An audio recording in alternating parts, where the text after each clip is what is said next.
Hey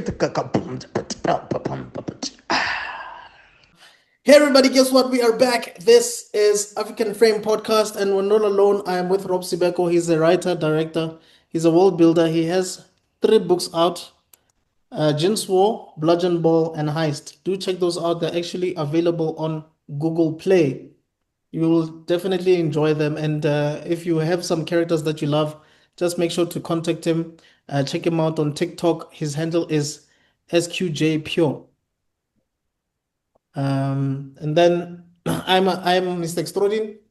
You can check me out at Mzansi Nerds. And then we have a special guest tonight, the movie Doctors, Cole. He'll let us know what he does exactly. And we're gonna be joined by Buckmeister Cul from Meister Geek Media and Buckmeister Cul Reacts. He does have a webtoon called Black Panther versus the Super Skrull on Tapas. He also has 2 other webtoons on Line Webtoon. One is called Black Fist, and the other one is called um, Neon Wave. So do check those out. He also has an animated fan video called Black Panther versus the Super Skrull. So do check out all of those things. We'll leave the links in the description below. But this is our show called 7 Up. What do we do? A 7 Up? We basically just look at film franchises. We have done the MCU, we've done the DCEU, and we've done the Fast and Furious. And we are now going to be finishing our Mission Impossible. Sorry. Yeah, Mission Impossible. Yes, Mission Impossible franchise. Mhm. We've done up until Ghost Protocol, I think. Yes. Yes. So we're gonna be starting with Rogue Nation and going all the way to Final Reckoning. We're gonna be so what we basically do is we check out the sequels, 6 sequels of and above, basically of a specific IP, film IP, and we look at the results that were given by IMDb, and then we give our own rating and see whether we agree with IMDb or not, and give our take on whether we love the experience of watching the movie or not. But anyway. To cut the long story short, Cole, please let the viewers know what you do before Rob shares his screen, and we'll take it from there. Mhm. Okay, cool. Thanks, guys. So, I'm Cole Adams. I run a movie account on various social media platforms called The Movie Doctors. And what I do is I do movie reviews and yeah, movie content. I try and cover every movie that's been released. I do a review that's in conjunction with a letterboxd review. So every review I post, it's actually posted with the intention of, the whole letterbox theme. And I try to get to all the local movie screenings and premieres to do some coverage there as well. And yeah, just basically share um, what's being released at the moment, what's showing, and give my thoughts on the movies. And yeah, that's pretty much what we're all about. And even like iconic classics, from time to time, I will post reviews on iconic movies as well. My goal is to watch all the iconic movies there is to watch. And yeah, that's pretty much what I do. That's pretty awesome, man. Wicked, wicked, wicked. I must Nice. say I was actually exposed to Cole from Plot Armor, the podcast. He was on there, and it was a great episode. He's very, very much well versed in movies. So yeah, you are in for a treat. You should check out Hmm. his account on TikTok. I'll leave a link in the description below. All right, so Rob, please do share your screen. By the way, Cool. Paul, I think if I'm not mistaken, you and the Plot Armor guys went to watch 28 Years Later, The Bone Temple. Yes, that's correct. Yeah, a Oh, couple of weeks back. Yeah. nice, nice. You enjoyed it? Yes. I Ah, did. I enjoyed it more than the previous one. That's just a personal opinion. I know some people thought it was a bit boring. I really enjoyed it. I think it was a really good sequel, and it's basically setting up the third film quite nicely. So I'm super excited. does the Mrs. Marvel director redeem herself? She does, yeah. Yeah, I don't know. I don't know. I blame Kevin Feige for what happened with the Marvels. Yeah, I think this movie was All right, really fair. very good. Yeah. No, okay, that's cool. All righty. Let me just move the porn out the way. Okay, and we can share The main thing. Okay, here we go. Cole, Yeah, there we go. just a Cool, quick cool, cool. question. Do you want to do quick ratings of Mission Impossible 1 until Ghost Protocol? So as you can see on our screen there, We can do that very quickly. I'll tell you why. all right? Because All right. I've actually done a similar kind of post on my page before Mission Impossible Final Reckoning came out last year, because I'm a massive fan of the franchise. So I basically did what you guys are doing, but instead of IMDb, I did Letterboxd. Okay, So I cool. ranked all the movies Oh, based on my Letterboxd rating. So I can quickly Yeah, go I think through yeah, them just do until Ghost Protocol and then we'll all do from Rogue. until yeah, Ghost Protocol. Yeah. yeah. We'll go Okay, from so there. let's start with Mission Impossible 1. Let me see what I gave that. So I gave that a 4 out of 5 on Letterboxd. So that would be an 8 out of 10 on IMDb. Okay, Right. Do no problem. you want to share your Part 2, which, say again? Do you want to share your reasons why you gave it an 8?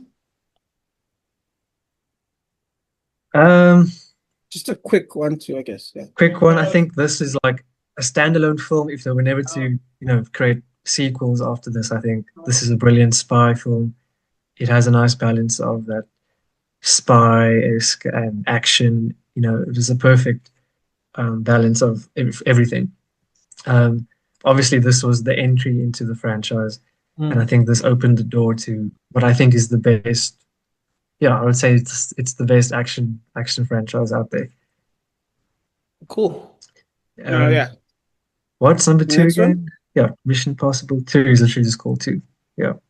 This Yeah. one, this one I gave 3 out of 5. So that'll be 6 out of 10 on IMDb. All righty. All right. That's brutal an hour. Okay. Yeah, it is very different to the whole franchise. It's like the one movie that just stands out. Like in Fast and Furious, Tokyo Drift is Mhm. like that one film that stands out in a good way. This one, Yes. Not Yeah. in a. not terrible, but it doesn't match the theme and the vibe of the rest of the franchise. But Yeah. it's Yeah. on its own as a film, it's not bad, but yeah, it's just not within the Mission Impossible theme and vibe. Yeah. It just feels like you Hundred didn't percent. Part understand Mission Impossible. Yeah, yeah. Part 3, I also gave 3 out of 5, so that's a 6 out of 10 as well. Really? Okay. Oof. Oof. This one is good. It is good, but nothing wonderful. Like it's very forgettable. Wow. I Oh, won't go into too much detail. Interesting. the JJ's hate started early. Okay, I'm joking. But what's his name? What's the guy? Philip Seymour Hoffman. Yeah. Hoffman, yes. Yeah, the late Philip Seymour Hoffman. I think he nails Mhm. his role. I think he's Not I would say the Yeah. star of the film. Definitely. Apart from him, it's 100%. pretty dull film. Yeah, The rabbit's fair foot. enough. Nothing wonderful. Yeah. I love how Rabbit Foot works into the final movie, though. Yes. That's a nice Yeah, touch on it. that's true. And then part 4, Ghost Protocol. Yeah. Where do I have this on my list? Okay, so I gave this one a 3.5 out of 5, so 7 out of 10. Okay. This is like the Okay. kickstart of the second half of the franchise. Mm. Obviously, there was a bit of a gap. I think a 5-year gap. Yeah. Mm. This felt like the beginning of a new phase, with tech improving and all that stuff. Yeah. And I think Tom Cruise took the stunts he was doing in the films to a new level. Obviously, we saw what he did on the Burj Khalifa, and all that crazy stuff. So I think this was Yeah. a Yeah. good like entry into the next phase of the franchise. Yeah, I love the villain as well. Also, he's also passed on, I believe. What's his name? He was in John Wick. He's the main villain as well. Oh, I see. Ooh, actually I don't. think I actually Yeah, don't know. this is where Did we not know actually, that. I think Benji gets a bigger role in this one because in the third one he was just some tech guy, but in this one yeah. he's in his own missions and stuff. So yeah. Oh, his Yeah. name is Michael Nieves. I think he's Russian or something like that. But Oh, yeah, he's Oh, I also didn't know that he passed on, eh? yeah, yeah. He yeah. also passed That's. on shortly after John Wick. Oh, that's Oh, unfortunate. Oh, Yeah, oh, and then you said you guys stopped at Ghost Protocol. yes. yeah. So Cool. we'll be kicking off with Rogue Nation. Nice. Sweet. All right. So this one came Um, out in 2015, as you can see there. Rogue Nation is quite an interesting one, I think, especially after Ghost Protocol. I think you guys can agree with me that it actually, I guess you could say it's around the same level or the same tone as Ghost Protocol. Like it's not like when you're watching Mission Impossible 1 versus Mission Impossible 2. They're sort of like on the same wavelength, if that makes sense. It's kind of like when you watch yeah. Fast and Furious 5 and Fast and Furious 6, um, it sort of adds up. And also, this is the first time we meet Rebecca Ferguson as a character. Yeah. Initially, of course, we were not sure whether she was a good person or not, but we then realized that she works for British intelligence. Obviously, Simon Pegg reprises his role in this. We also get, I just want to say something. Jeremy Renner. I think this is the first time that we see him, right? If I'm not mistaken. Oh, this is the second time. Yeah. Yeah. Was it the second time? Because he was in Ghost. He was in Ghost. Second. He was in Ghost Protocol. Yeah, he was in Yes, Ghost yes, Protocol. yes. Also, Alec Baldwin reprises it, Second and last. if I remember correctly. Yeah. Yeah. Yes, it does. So the other thing I just wanted to mention, the budget for this movie was 150 million, but it made 710.9 million at the box office. So Which is great. yeah, no, it's amazing. It's amazing. So I think we're gonna start with you, Yeah. and then we'll take it from there. All right, cool. So yeah, I decided to rewatch all of these movies to get myself refreshed on how I felt, and I kind of had a very different experience upon all of these movies. It's kind of fascinating because I realize now that after Fallout, there's kind of a shift. To me, it feels like these movies are three shifts. Yeah. First three, the second, these middle two movies, and the last three. But we'll get into that. So anyway, with Rogue Nation, for me, I just felt like the pacing was a blast. Like this movie is, to quote my catchphrase, this movie is late for a meeting. Like it is so fast paced. There are some times when there's like emotional beats where I almost felt like I missed scenes. Like when they get out the water and then all the guys at the motorbikes are all staring at each other, and you're like, did I miss something? I thought she was endearing herself, but anyway, it doesn't matter. The humor, to me, I felt it felt marvelish. I don't know. I wasn't a big fan of the humor in this one particularly. It was a little bit distracting, but I was still happy with it. To me, it felt like, what's up? No, I'm just What's listening. up? Okay, cool. There was a time before Protocol where I felt like the humor was found in how above the civilians they are. Like, I don't know how to explain it to you. Like the humor in like the first three, they all had humor, by the way. But the way it's done is so different in those first three than it is in this one. And I don't know, just it kind of nagged at my soul a little bit. It's like, Do you I think don't it's know, just because it of felt like the way it just felt, do you think it's because of Simon Pegg? yeah. I know his addition actually changes the tone of these movies. They're not the I wouldn't same. be surprised, but yeah, but only for this movie and the one before. It changes dramatically afterwards, in my opinion. But it is entirely possible. To me, it felt more like Marvel's humor than Simon Pegg humor, because I wouldn't compare this to because Simon Pegg helped write Star Trek, the third one, I believe, and I think Yeah, this is very Beyond, yeah. different. Yeah. Yeah, so I just felt like this is very different. To me, it felt like they were still trying to copy Marvel, and I think that whole lamp shading thing kind of died out after this movie, so they changed afterwards. But anyway, it just they felt less badass than they should have been. But anyway, I also thought the emotional turnaround um at the second half of the movie absolutely redeems all the bad things I thought about it. To me, this ending, right, was objectively better than the 007 movie, Spectre. To me, it's not as good as Skyfall, but it's definitely above Spectre in terms of overall action, in terms of storyline, in terms of just overall coherence. This is way more coherent than Spectre. As you can tell, I hated Spectre almost as much as Quantum of Solace. What's up, everybody? Hey, what's up? Sorry I'm What's up, late. Uncle Buck? No Hey, problem, Buck. man. Welcome. You good? I was just waiting for Rob to finish to let you know that we'd have a guest call. I'm sure you read my messages. Cole, this is one of Oh, right. the members, Buckmeister. Nice to meet you, man. Nice to meet you. Nice to Yeah. meet you, man. Yeah, So where are we now? Are we on Fallout? please continue, We're Rob. on Rogue Nation still. We're just at the start. Okay, yeah, cool. So anyway, game better than Spectre, not as good as Skyfall. But I feel like one of the fast pacing is what makes this movie exciting and well, exciting. But I feel like one of the consequences is that it doesn't glue the scenes together and kind of it lacks the emotion is pisses me off. But I still think the action itself and the individual scenes were absolutely outstanding. And I think they overblow any negativity, which is why I'm still going to give this one a high score of 7.8. Still better than Mission Impossible 2, but Ghost Protocol did it better. Yeah, cool. That's me. All right. From my side, I think Rogue Nation is a brilliant movie. I really, really enjoyed every moment of it, to be honest. It sucks that Paula Poton didn't reprise her role, but I do understand that they were on a specific mission on that one, so she doesn't necessarily have to come back. The introduction of Rebecca Ferguson was impeccable. She was great.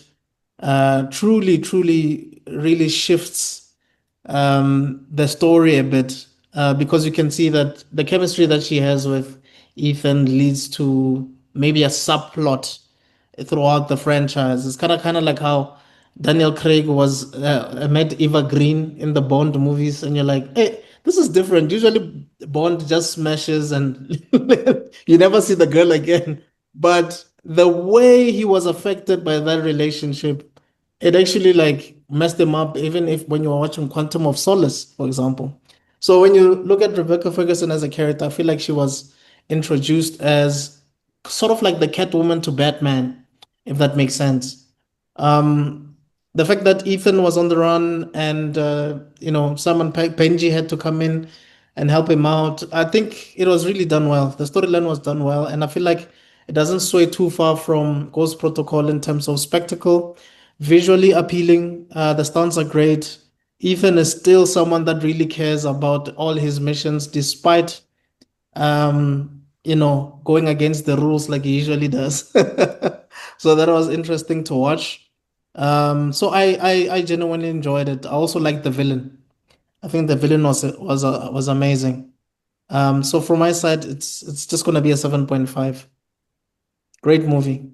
Who was the villain again? If I remember Yes. correctly, I think it was the guy with the glasses. What's his name again?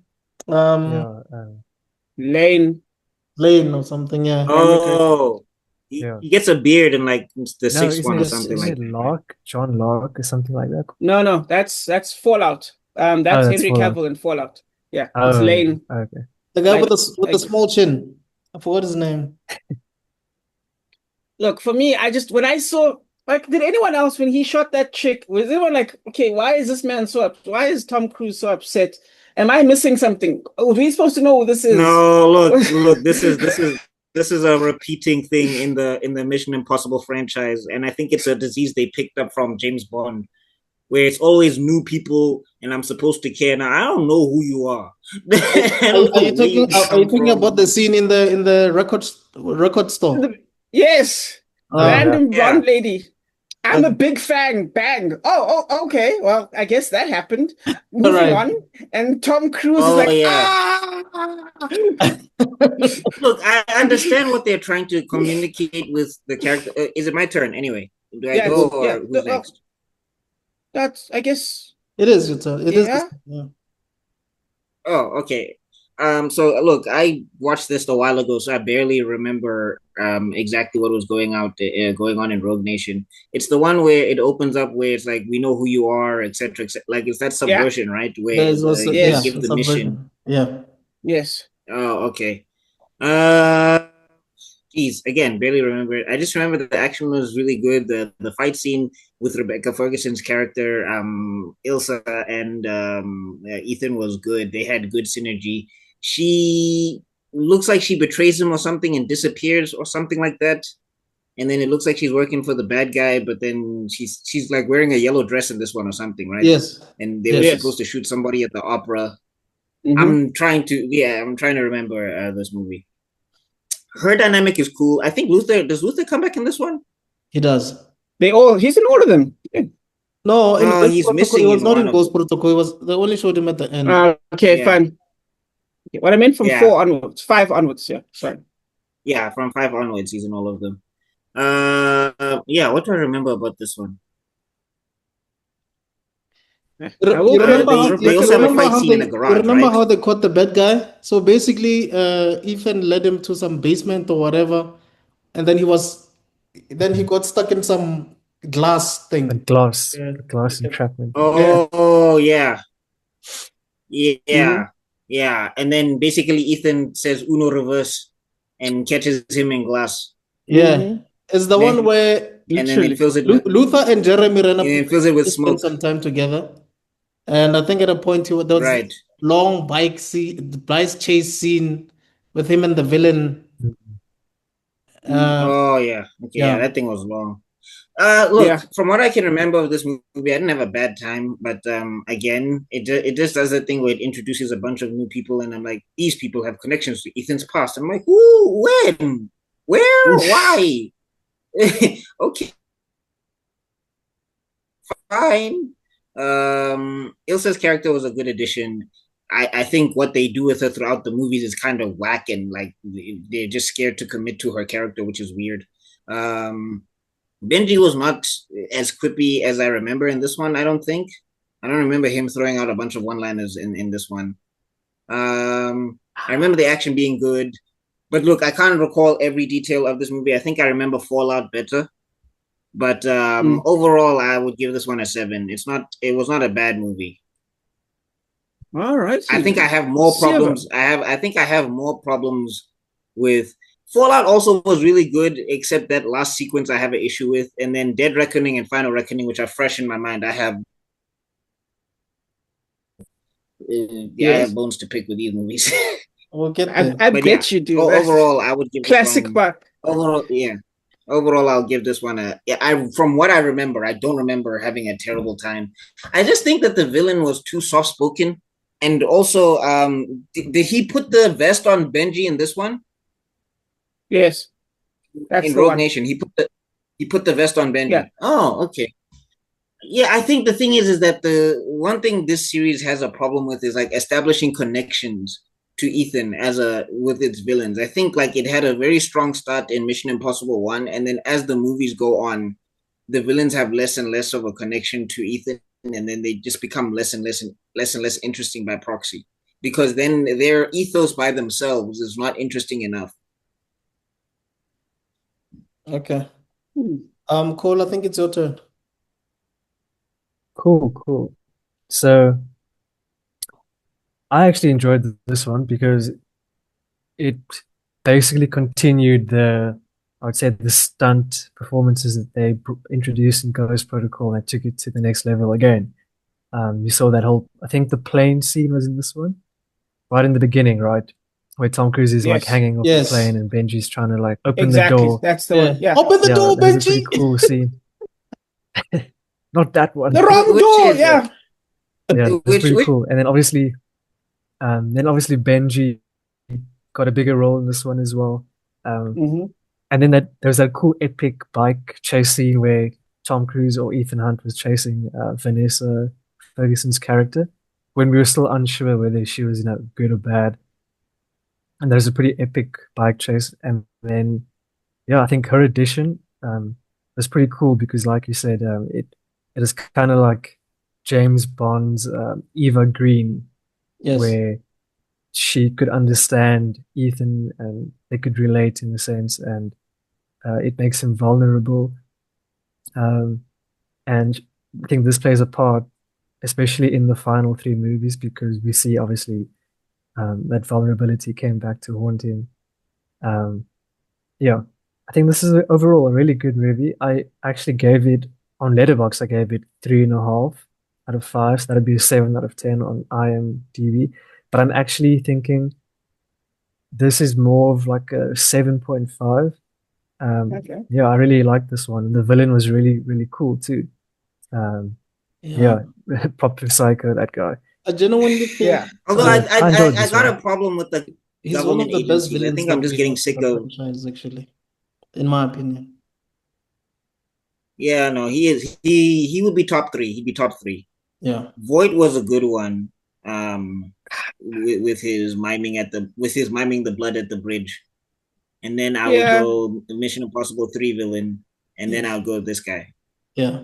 But I'm just saying, like the whole we have to capture Ethan Hunt when he's gone rogue. I'm like, he's like 7-0 at this point.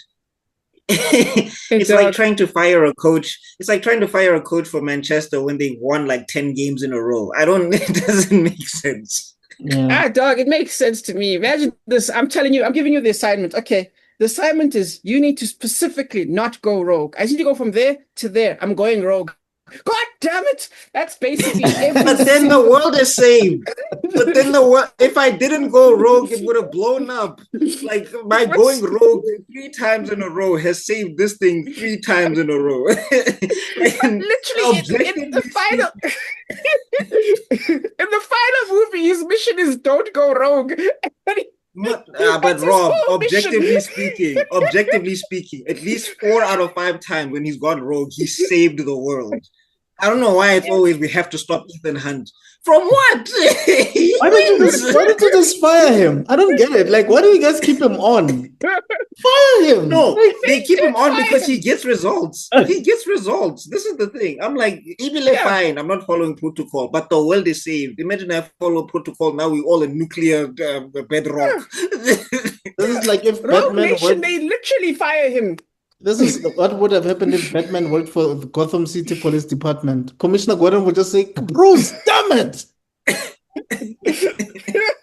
But the reservoir is cured. The reservoir is cured, Gordon. What do you want? Anyway. I believe it's Fallout, ne? Yeah, so I just want to say a few things quickly like we normally do. So this one is the one that got Henry Cavill in the franchise, and that's the reason we got the bad CGI in the reshoots of Justice League Whedon cut, because he had to keep on his mustache. He couldn't shave it. So petty. Yeah. So petty of Mission Impossible. Anyway, this one was actually produced by Bad Robot. For those who know, Bad Robot is under J.J. Abrams. And then it had a budget between 178 to 180 million and made 791.1 million at the box office. So they've been doing well. These movies have been doing very well. And then obviously Bing Rhymes, Rebecca Ferguson, Simon Pegg, Angela Bassett, Vanessa Kirby is introduced in this one. We have the return of Michelle Monaghan, which is Tom Cruise's wife. She comes back in this one. And then we have Alec Baldwin. As you remember, he was the head of the IMF at this point. Him and Jeremy Renner doesn't come back for this one, but Alec Baldwin comes back. So yeah, you can start, Rob. All right, cool. All right. So with this one, the pacing comes crazy. That's why I separate this movie from the second, the two before, because the pacing, just someone slow down in an amazing way, and it pays off. The directing was also great. We always talk about the bathroom scene, the old the Henry Cavill thing. Yeah. But honestly, the parachute scene as well is just a masterpiece. The fact that there's the dialogue, there's the sound of the falling getting closer. Wait, sorry, just a question. Was Angela Bassett president in this one? No. I think she was just the head of the CIA. She was, yeah. So she replaced Alec Baldwin in his position, and he quit his job to think. Okay. Anyway, parachute scene, just the directional art of it, the cinematography, the actual. This is the funny enough, only this movie does it, where you get to see, number one, where everything is. They work hard to show you maps of everything, to show you top downs. They show you. So this one, you see the parachute coming down. You see the city getting closer. You hear with the audio the distance hitting by 600 meters, by 700 meters. Whatever, going down until the mark. All these little things. If someone said to me that a member of the Jackie Chan stunt crew had made this, I would freak out, because I would be like, now it makes sense. Because Jackie Chan as I'm sure you guys know, in older ones, I've explained this, that Jackie Chan is the king of film coherency when it comes to stage design and moving through blocking. And this movie does this in so many different ways, over and over again. In small ways you wouldn't notice, like the little thing where Henry Cavill turns off the camera in the middle of the movie to fetch thingamajig from the chair, and then he exposes his secrets. That little angle tells you so much about Yes. the room situational I remember that awareness. scene. There's all these Yeah. little things that come together. Yeah. Yes, all these little things. Us seeing the map with Benji, there's a reason for that. So we can see, okay, he's this far away. We see the two dots. And it just, believe it or not, that is what's missing in a lot of action movies, and it's in this one. But yeah, anyway, this is a step up even from Ghost Protocol's stunts. The improv, the malfunctions. By improv, I don't mean the actors doing improv. I mean the parts where something breaks and they have to fix the situation themselves. Basically, the malfunctions that happen, it's all better. It's amazing, even. One of the greatest moves, though, that I personally love, besides the direction, the stage direction, was also making more character-based choices. You understand, it starts to feel like a choice that only Rebecca Ferguson's character would make, that only Ethan's character would make, only Henry Cavill's character would make. There's more character-based choice making than definitely than Rogue Nation. What a difference.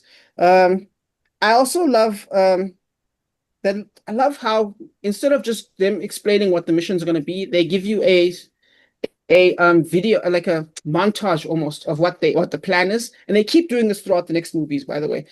So you see them like the British guys at, what's her name? I feel like I got an L as Vanessa well. Kirby. But anyway, the lady,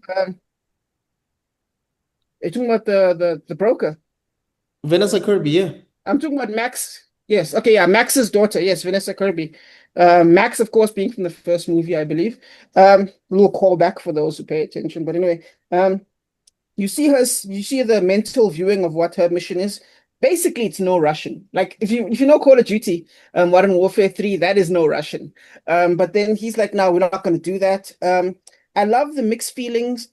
Sorry, what I mean. Sorry, just my notes. The one thing I have mixed feelings about, believe it or not, is actually Henry Cavill. To me, he's weirdly in the middle. And by that, what I mean is I can't tell if he's playing the role too well or if he's playing it too badly. There's a scene where he's like lying to Angela Bassett, right? Where he's saying, "Oh, I think I know why Ethan is doing this. It's because Ethan is doing this. It's because of blah blah blah blah." And you can tell that Henry Cavill is supposed to be explaining what his emotions are and not actually Ethan's. And to me, a better actor would have done a better job. Like, do you understand what I'm saying? Like to me, it could have been better. Interesting. Yeah, just rewatch that scene and you'll see that, okay, when I rewatched it, I was like, oh, okay, I can see what you're doing, but I wish it wasn't you doing it. Is it his fault or is it the director's fault for choosing that specific take? Now that's a good question. I think the reason. Yeah, it might have been a bad take. It might have been a bad take because he's also he's good in other stuff. He's good in other scenes. Yeah, of course, exactly. Like, I think it's a bad take. Yeah, I think he's like the fourth best villain in this franchise. Yeah, definitely. Like Mr. Locke overall is great, especially when it comes to the physical stuff, especially the final fight. Oh my god! But the little emotional beats that you need, especially in the beginning, in the first half, in the first two acts, I feel like the director himself was the one who kind of killed that. We've discussed this before when talking about After Earth, where M. Night Shyamalan turned Will Smith, Mr. Charismatic, into a flippin' robot. For those who've seen After Earth, but yeah. I saw one scene and I was like, I'm good. Exactly. Yeah, good for you. Anyway, that's how I feel about that. Overall, he does a second job, especially when you watch it the second time, you can really see that, okay, no, Henry Cavill is a good actor. But to me, he's just not the actor this movie needs. But anyway, the actual movie itself is visually distinct, gorgeous. And also you get to see, okay, we're in these locations. When you're in Paris, you can see you're in Paris. When you're in England, you can see you're in England. It's ironically, it's so distinct. Anyway, the sound design also it stood out beyond all the other movies as well. And again, this is something else that I love as well, is that there's so much less talking in this movie than in all previous movies. It's fascinating. Because it kind of lets the scenes go on. Like every now and then you get benched, but really it's not that bad. Like a lot of the chase scene in the middle, not that much talking when you actually think about it. The reduction of dialogue is actually superb because it adds to the visual, and that's so great. Anyway, the middle chase with the actual car, the thing, I thought was perfect. I will say maybe it lasted a little bit long, but otherwise perfect. Everything's put together. The whole scenes, some of the action scenes overstay their welcome, but by like a second, not by a lot. But I would say I would rather they show too much than too little. To me, this is when too much is better than too little. Some of the dialogue is some of the actual words, not the dialogue, not the selection, but the words themselves feel a little silly. But otherwise, I'm fine with it. I think it's great. In my opinion, I was not a fan of Lane as the way you guys are. But I did enjoy. He was not. He was better in Rogue Nation than he was here. I think the thing is they didn't know how to split the time between him and Cavill properly. Maybe, yeah. Maybe that's even why Cavill feels odd. I think that's why Cavill even feels odd, because it feels like they're bridging two villains together. It's like the Spider-Man 3 syndrome. Oh, that's 100% valid, actually. I think that's a great point. But other than that, other than those little quips, and they are the smallest quips. Like to me, because we're doing a movie show, I'll mention them, of course. But otherwise, to me, this is the closest thing we've got into a masterpiece. So I'm going to give this one 9, definitely. Thing is, I don't know if it's better than the original. Because De Palma, of course, is a fucking genius. Yeah, this is so the last I'm four gonna give it movies are another directed by 9.2. Christopher McQuarrie. And I guess they just stuck with him because he did such a brilliant job with Rogue Nation and Fallout. All right, from my side. Just a quick question, Rob. Yeah? Okay, no, actually, maybe I'll ask when it's my turn. It's fine. Okay, cool. Okay, please remember your thoughts. From my side, I would say, man, this is my favorite out of all of them. I think I've mentioned this 1,000 times to you guys. This is the best one. I think from the beginning till the end, I was just, I don't know, mesmerized by everything that I was watching. I think Henry Cavill was a great addition to the movie. To me personally, this is Henry Cavill's best performance in anything that I've seen him in. And I know he's done a lot. I mean, you can see him in The Count of Monte Cristo, you see him in The Witcher, and you see him in The Immortals and all of that. But here, for me, this was the best portrayal of a character that Henry Cavill has ever done. Personally, for me, he knocked it out of the park. There are times where I was actually on his side more than I was on Ethan's side, even though he was, carrying this entire franchise. But for example, the toilet scene, I always felt like he put in more punches than Ethan. Ethan was getting his ass whipped, dog. That Asian guy was not playing around. But it didn't make sense. I mean, it also didn't make sense. I was like, he's boxing both of you? Exactly. What did the IMF train you guys in? He was diddling both of them, man. And I think his weight he had the least weight. I think he was like featherweight or lightweight rather. And these guys are huge. Well, at least Henry Cavill. Yeah. I was like, Henry Cavill should have just put him through a wall and it should have been KO. Exactly. But they did knock him out, didn't they? I remember they knocked him out. They knocked him out. And then he came back. Yeah, but then he has to get shot. Those other guys, I'm saying he has to get shot by those other guys came in, remember? They came in and started making noise and whatever, and that guy woke up. Yes. Yeah. And they were in the toilet and they were trying to yeah, it's a funny scene. That's funny enough. See what I'm talking about there in that scene where he's waking up. If you pay attention to the scene, there's like 3 things happening at once. You can see the screen where it's saying like loading up and where they're struggling to fix this thing. You can see the guy, the actor's face in the shot, and then there was a 3rd thing you could see, and it's all happening in the same shot. And you're like, the other guys. Yeah, you could see the guys. Yes, I think you could. Yeah, and it's like a 1, 2, 3 shot punch, all in the same shot. And the main characters aren't like, oh my God, this is tense. They're not saying that. It's just you're listening to the guys in the back as these guys are like, do you know what I mean? Yeah. That's genius. Fantastic. Genius. But anyway, fantastic. Man, I think you also mentioned the parachute scene, but I think you're talking about the missing parachute where Ethan has to save Cavill mid-air. Yes. And because Cavill passes out.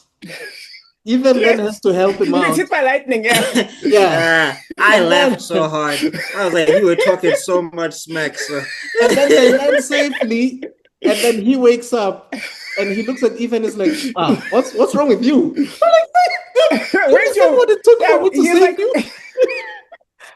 That's the kind of comedy that happens in rush hour movies where Jackie Chan would do all the fighting and then Chris Tucker would look back and say, Jackie, what's taking so long? Like, Lee, what's going on? Come on, man. Yeah, You let's understand go, what let's I have to do to help you right now? So yeah, that was amazing. And also the fact that Cavill was like a triple agent was so amazing to me. Because if you remember how this started, Cavill only joined the team because Angela didn't trust them enough to do this mission without somebody. She trusted herself. So Cavill just felt like someone who was just given a specific mission with some people that he doesn't even know or trust. And it just so happens that he's just the right guy who was supposed to be there. It's like he orchestrated this whole situation. So that was just brilliant from my side. So man, this is a 9.5 to me, man. It's impeccable. Shout out to Rebecca. Damn. The only thing No. that I didn't like in this entire movie is Vanessa Kirby kissing Ethan. I'm like, this is so unnecessary. Like, this is not in the script. I think you just wanted to kiss Tom Cruise. Like, I have no idea why you did that. Yeah. Makes no sense. So weirdly aggressive, yeah. It adds nothing to the story. I don't know what's going on here. You know what? I'm glad it's there. It's like it's the way Rebecca Ferguson fights as well.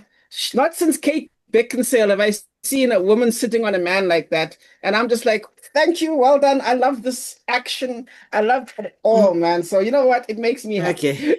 Okay. Wow. Okay. Yeah, I bet Reed has words. I bet Reed is looking for Ethan as we speak. Anyway. Quick thing. I just wanted to ask, what makes this one better than 3 to you, Rob? Because I think I want to change my score for Mission Impossible 3 to a 9. Now that I've gone through some of these movies. Actually, that's a good point. Maybe I should increase my thing. But to me, it's the pacing. It's the pacing, number one. They slowed things down. We're not in a hurry anymore. Things get explained. And also, it's just the lack of talking, the simplicity of it. It's simple and it's gorgeous. And I think the fact that they made it one director, I didn't know it was one director for everything. And now I'm realizing there's an actual bonus to that. But generally, the simplicity and the art direction, the way that the layers of the storyline overlap each other is what makes it stand out absolutely and completely. So the visuals and just the design. I don't know. It's a good, again, Jackie Chan is the only way I can describe it, where I can tell where everyone is and where everyone's going, and I'm a part of it. So when a twist happens, I can be ready for the twist, as opposed to cool thing happens. Okay, It's just, you know what I think it is for me? I just think the Yeah? Mission Impossible 3 finale was stronger than Fallout's finale. I think I was more invested in No, the Mission absolutely. Impossible 3 Yeah. finale. I understand why, Yeah. because if you think about 3, the way it ends, I've thought about this as well, actually. 3 ends almost more as a finale than almost 8 does.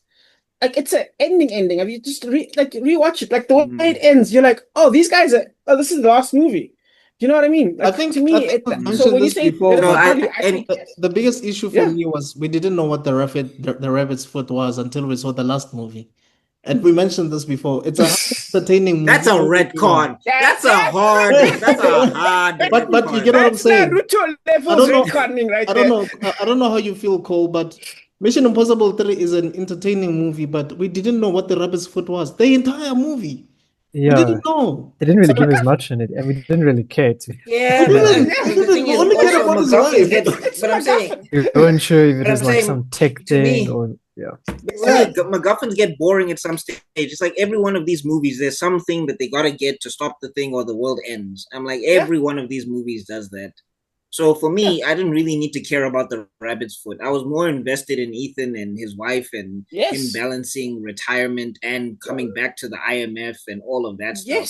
Yes, So, exactly. but anyway, That's long what makes story it short, better. just change my Mission Impossible score from to a 9 point. I'm gonna say 9.5. and then I'll talk about Fallout. Okay, so Yeah. Fallout, everything you said is I agree 100%. I think the way they paced it is perfect. I think Henry Cavill is a good foil to well, what was his name in the movie again? I forgot. Ethan. You Was mean it Lark? you Was it mean Lark? Lark. Oh Yeah, Henry Cavill is Lark. Cavill's character, Yeah, yeah. yeah. Yes. Lark, Yeah, Lane, and I Ethan. think Lark. Yeah. So Lane gets severely reduced in this. Like he's not even that scary anymore. He's kind of a plot device, which I think is a little like kind of disappointing because of how big of a force he was in Rogue Nation. Yeah. Yeah. Yeah. Lark was good, but I think the thing is Lark still felt like a henchman. If you get what I'm saying, he felt like a mini boss, Yeah. and I think that's kind of what took away his impact. He didn't feel like a final boss, if you get what I'm saying.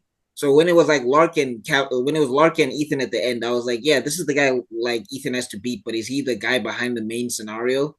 And then they tried to make it Lane again, but it's just like Lane, you feel tacked on. You feel like DLC at this point. You didn't feel like you were in charge of Lark, to me, anyway. Yeah. I think the biggest problem for me is the finale, and it's not even the finale itself, it's just the time frame. When I heard that time frame, I was like, this is ridiculous. Stop it, it's Mission Freezer Impossible. stuff. Stop. Yes, this is such Namek time. I'm going to blow up the world in 5 minutes. In 5 minutes, the world is going to explode. That felt like Jesus, 15 bros are minutes, having bruh. That 5 minutes felt like 15 minutes. 15. It felt like 30. Remember, in this 5 minutes, was this Luther has to disarm the bomb. Yeah. No, they actually have to find it first. In that Yeah. 5 minutes, they have to find it. Then Luther has to disarm it. Then Ethan has to fight Lark on the bridge thing in the helicopter, and then flip the switch so that it can stop the thing from exploding. And I was like, this is 5 minutes. And they still have to. All of this is Didn't they nice. also fight by the hill or by the cliff or something? Yeah, yeah. Yes, and then Ethan fell down and had to climb the mountain. I was like, dog, are you a super soldier? How are you doing this in like 30 seconds? Oh yeah, I was like, this isn't happening. Monkey? Yes. I was like, that was just the only thing that took me out the movie. I was like, just say 30 minutes, just say 1 hour. It's still the same. You still feel the same suspense. Like, I can't believe they're doing this in 5 minutes. But overall, this one is an 8. I think it's one. I think it's the strongest. Yes, it's one of the strongest in the. Yeah, it's my second favorite in the franchise. Yeah, it's the second. Oh, fantastic. Yeah. All right, Cole. Cool. You're up, dude. Oh, cool.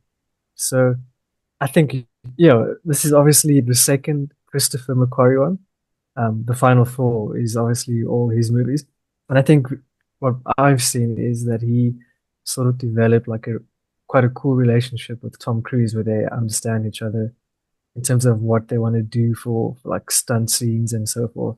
And I think this one again raises the level of the stunts, starting with the parachute scene, like you guys mentioned. That was very cool. I love the sound editing there, the cinematography. You can see it's in Paris. It's such a cool scene. You almost feel like you in that scene with them as it's happening, and you feel that intensity. And then shortly after that, it's the bathroom scene, which obviously there's been so many memes from that scene. And then I think the pacing of this film is really good, especially the final act.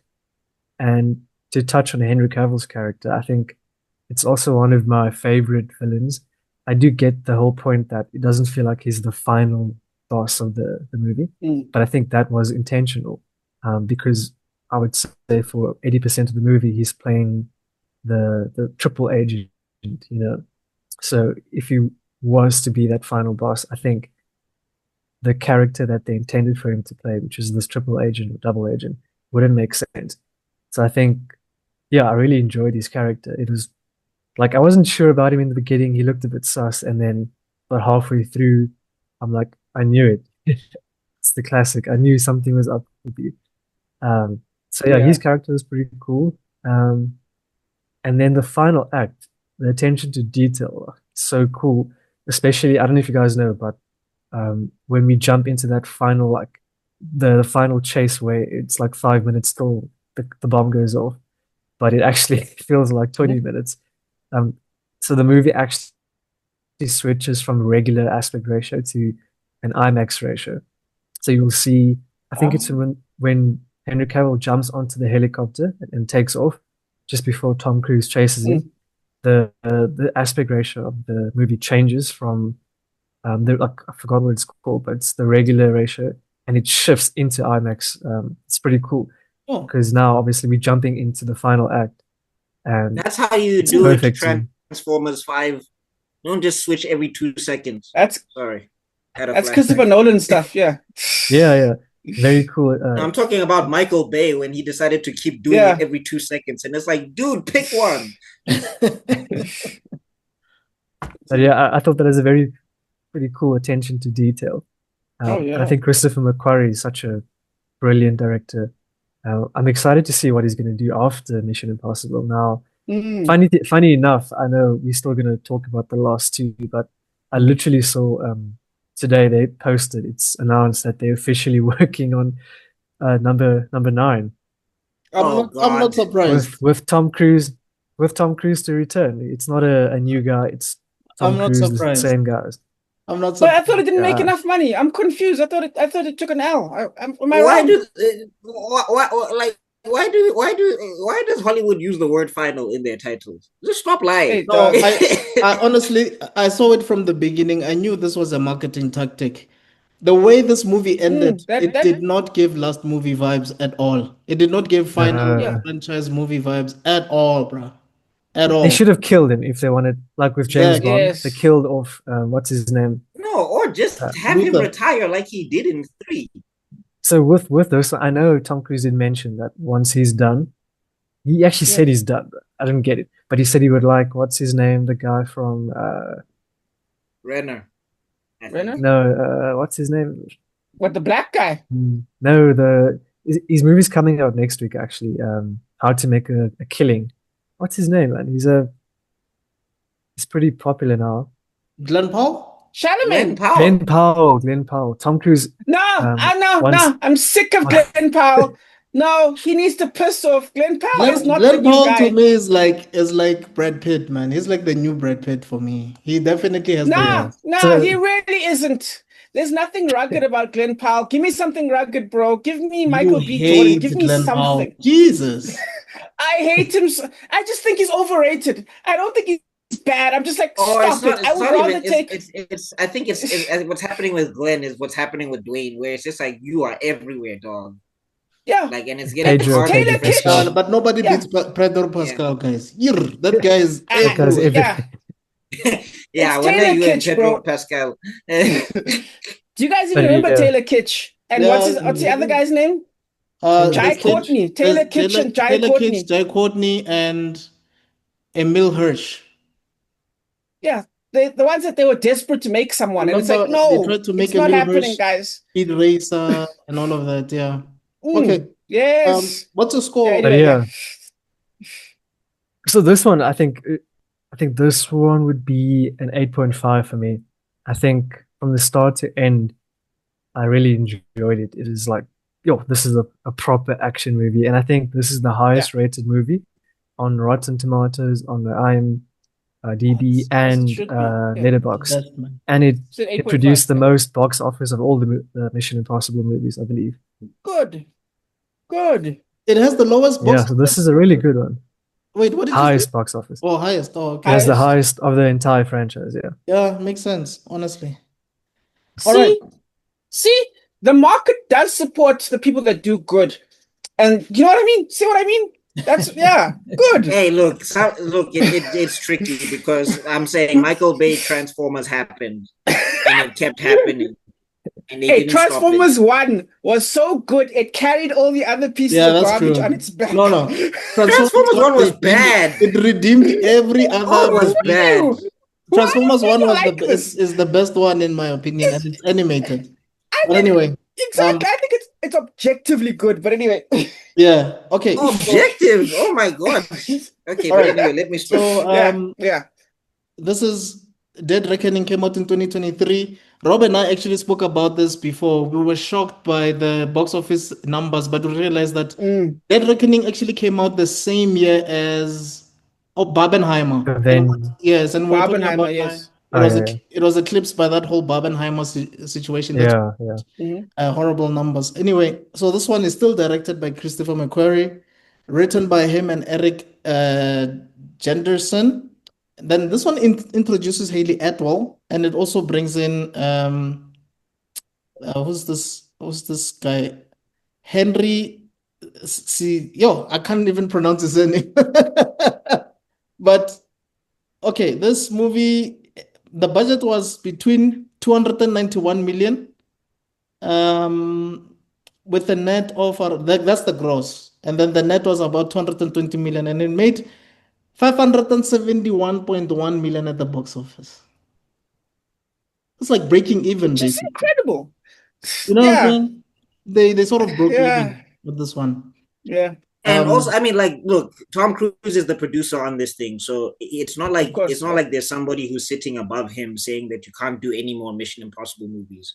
Of course. So it's like different from a Marvel setup where if they make 500 million, then there's a bunch of execs going, "We're not doing this again." Yes. And this Oh, yeah. also introduces Pom Clementif. We know her usually as Mantis in the Guardians movies. But yeah, she's playing pure French in this one. She's like a French person, and she's working for the villain at the point. And yeah, it's quite interesting. And yeah, her allegiances change very quickly. Yeah. And then we also To be fair though, if you try to stab me in the neck, I might be like, maybe I'm not on his side. I'm just talking about how that bro was like, actually you're right. It's not even Ethan Hunt's fault, it's her boss, where he's just like, you will betray us. Based on what? Anyway, it also has Isaiah Morales who plays Gabriel, who's supposed to be the Thanos of this franchise.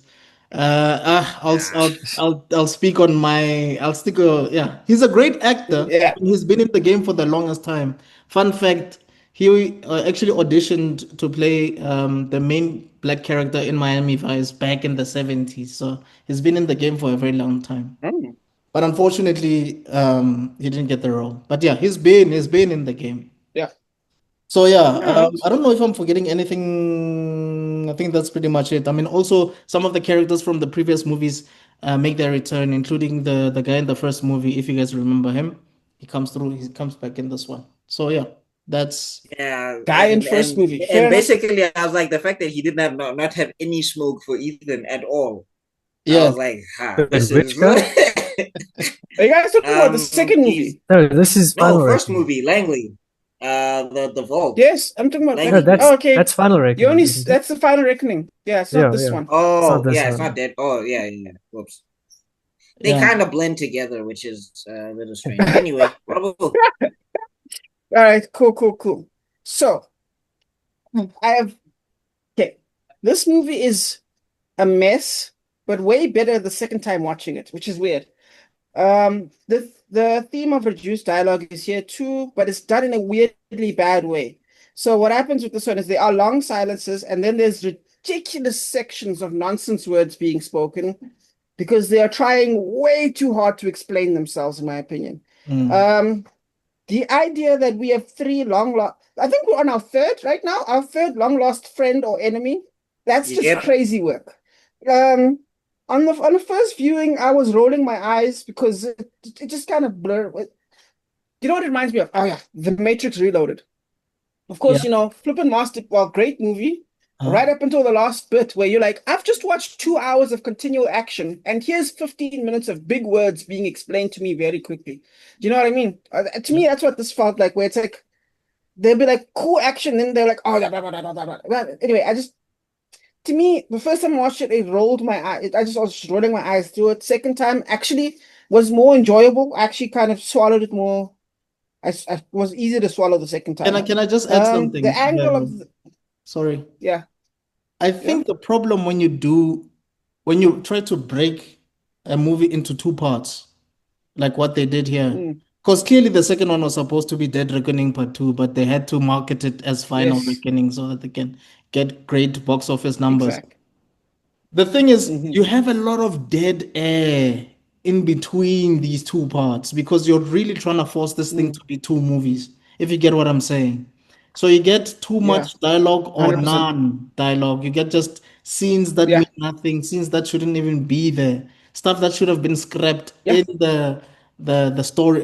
What's this in the actual draft? But they didn't. They Oh just yeah. kept it there, and I think that's why we have such mixed feelings about these two movies. But sorry, please. Yes. No, 100%. Absolutely right. But yeah, because they're trying so hard to explain themselves, whereas before they were not. No one. There's a reason we don't know anything what's in the rabbit's foot because they didn't care to explain. MacGuffin told, MacGuffin finished, move on. This Yeah. one, they're like, you don't understand how bad this MacGuffin is. But anyway, yeah. Um. Anyway, yeah, the angle of someone you love, um, left me wondering what the hell. The fights themselves were fantastic. The death scene where Rebecca the fact that none of us remember her name is hilarious. But Rebecca Ferguson's character fights till the end. I thought that was Ilsa, I great. think. Yes, from Frozen. Yes, that's why it stuck to me. I was like, oh, Frozen girl. Every time I heard the name, sorry, Ilsa. Um, I thought her fighting to the end was great. It's about time something like that happens. I think it should happen more. They should add more characters to kill them. I But think it was a very poor choice. I yeah. No, actually, in a way, I both agree and disagree, but I understand what you're saying.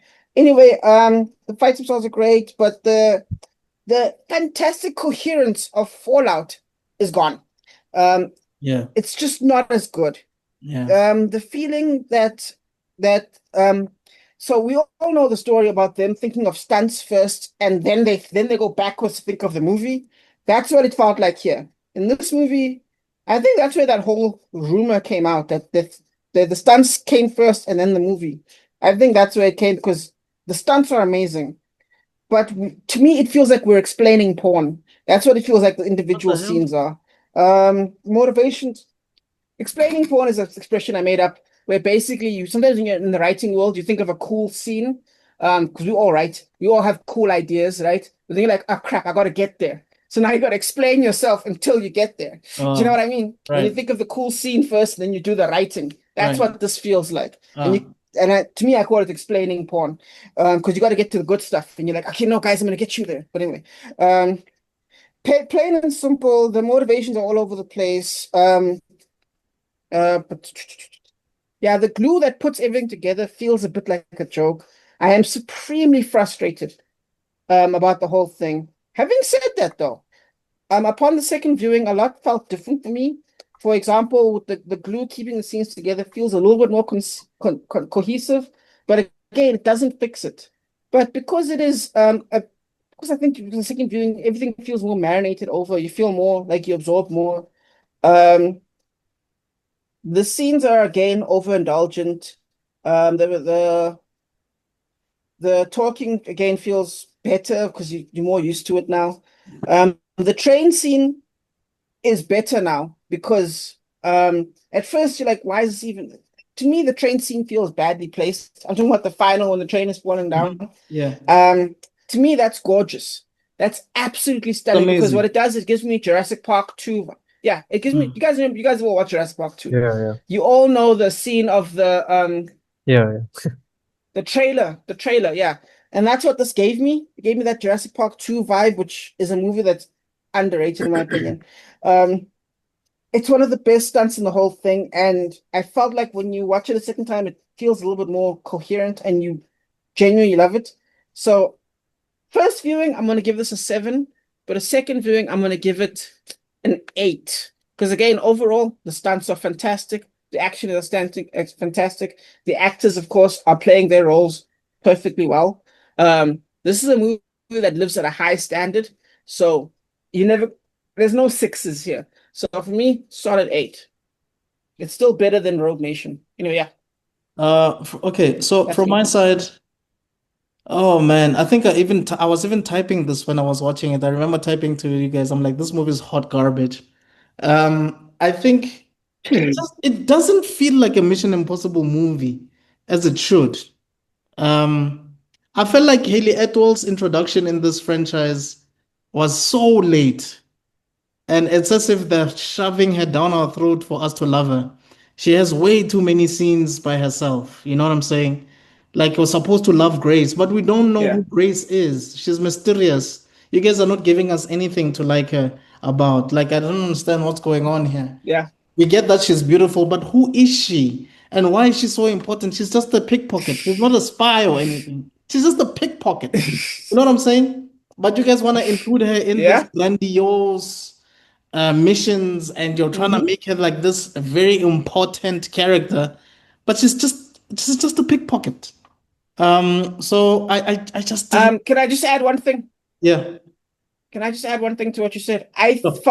from an interview, I believe with Rebecca Ferguson, I don't know if she was pregnant or something, but I think she decided this was going to be her last movie. Yeah, So she I did. feel like what they were trying to do was, yeah, I think they were just replacing her. No, but I they feel like kind that's of what happened said, here. but they kind of said, what's this? They kind of she alluded to the fact that she had less and less to do in the movies. Yes. And like Yes. what I'm saying is that for me, getting rid of the Ilsa character, like for one, again, recasting exists, guys. Like you get over it. Oh yes, recast T'Challa, guys. Don't forget. No, but I don't think there's certain characters I think you shouldn't recast. And have you guys ever watched The Mummy 3? The Oh mummy. my Yeah, God, yes. yeah, I saw it. Oh, with Yes. the Chinese emperor. Yes. You Jet remember Li, yeah. they changed Look, they I changed get they what changed you. Rachel Yeah, I get. Weisz's character, Yeah, and she felt like a completely different person. She didn't feel like she didn't feel like the Who did they? yeah, but like I Rachel think that's vibe. to the writing, though. I don't. I think that's to the writing, though. I don't think that was to the actress. I think the whole setup for Mummy 3, it was just too different from what the first Mummies did. And it Yes. was also, they had diminishing returns anyway with the Mummy 2 because the Mummy 2 was retreading a lot of ground. Anyway, getting back to this. What I'm saying is that getting rid of Ilsa's character does not make sense to me at all on any level because, oh, sorry, wait. Did you rate it? No, I was still No, busy. he's still not done with his turn. Oh, sorry. That was my bad. No, it's okay. Yeah, I'm a wrap little it bit up, slow Kutsu. No, today. I'm joking. It's okay. So yes, they're both right. So basically, Rebecca Ferguson felt like because they were shooting this for like a year. This was shot for like a year, and in between that year, she had so much minimal scenes that she felt like she could be doing other projects, like sitting around all day doing nothing. So she was able to actually Yes. shoot 2 seasons of a series and shoot like a film, if I'm not mistaken. So she was able to get a lot done by getting a character die than just sitting around all day in a trailer waiting for his scenes. So I think that was a good Yeah, as they that think of the scenes. that Yeah. was a great idea for her. Probably her agents probably said, "Nah, fam, we're not gonna get our cuts if we just let you be in this movie. Go do other projects."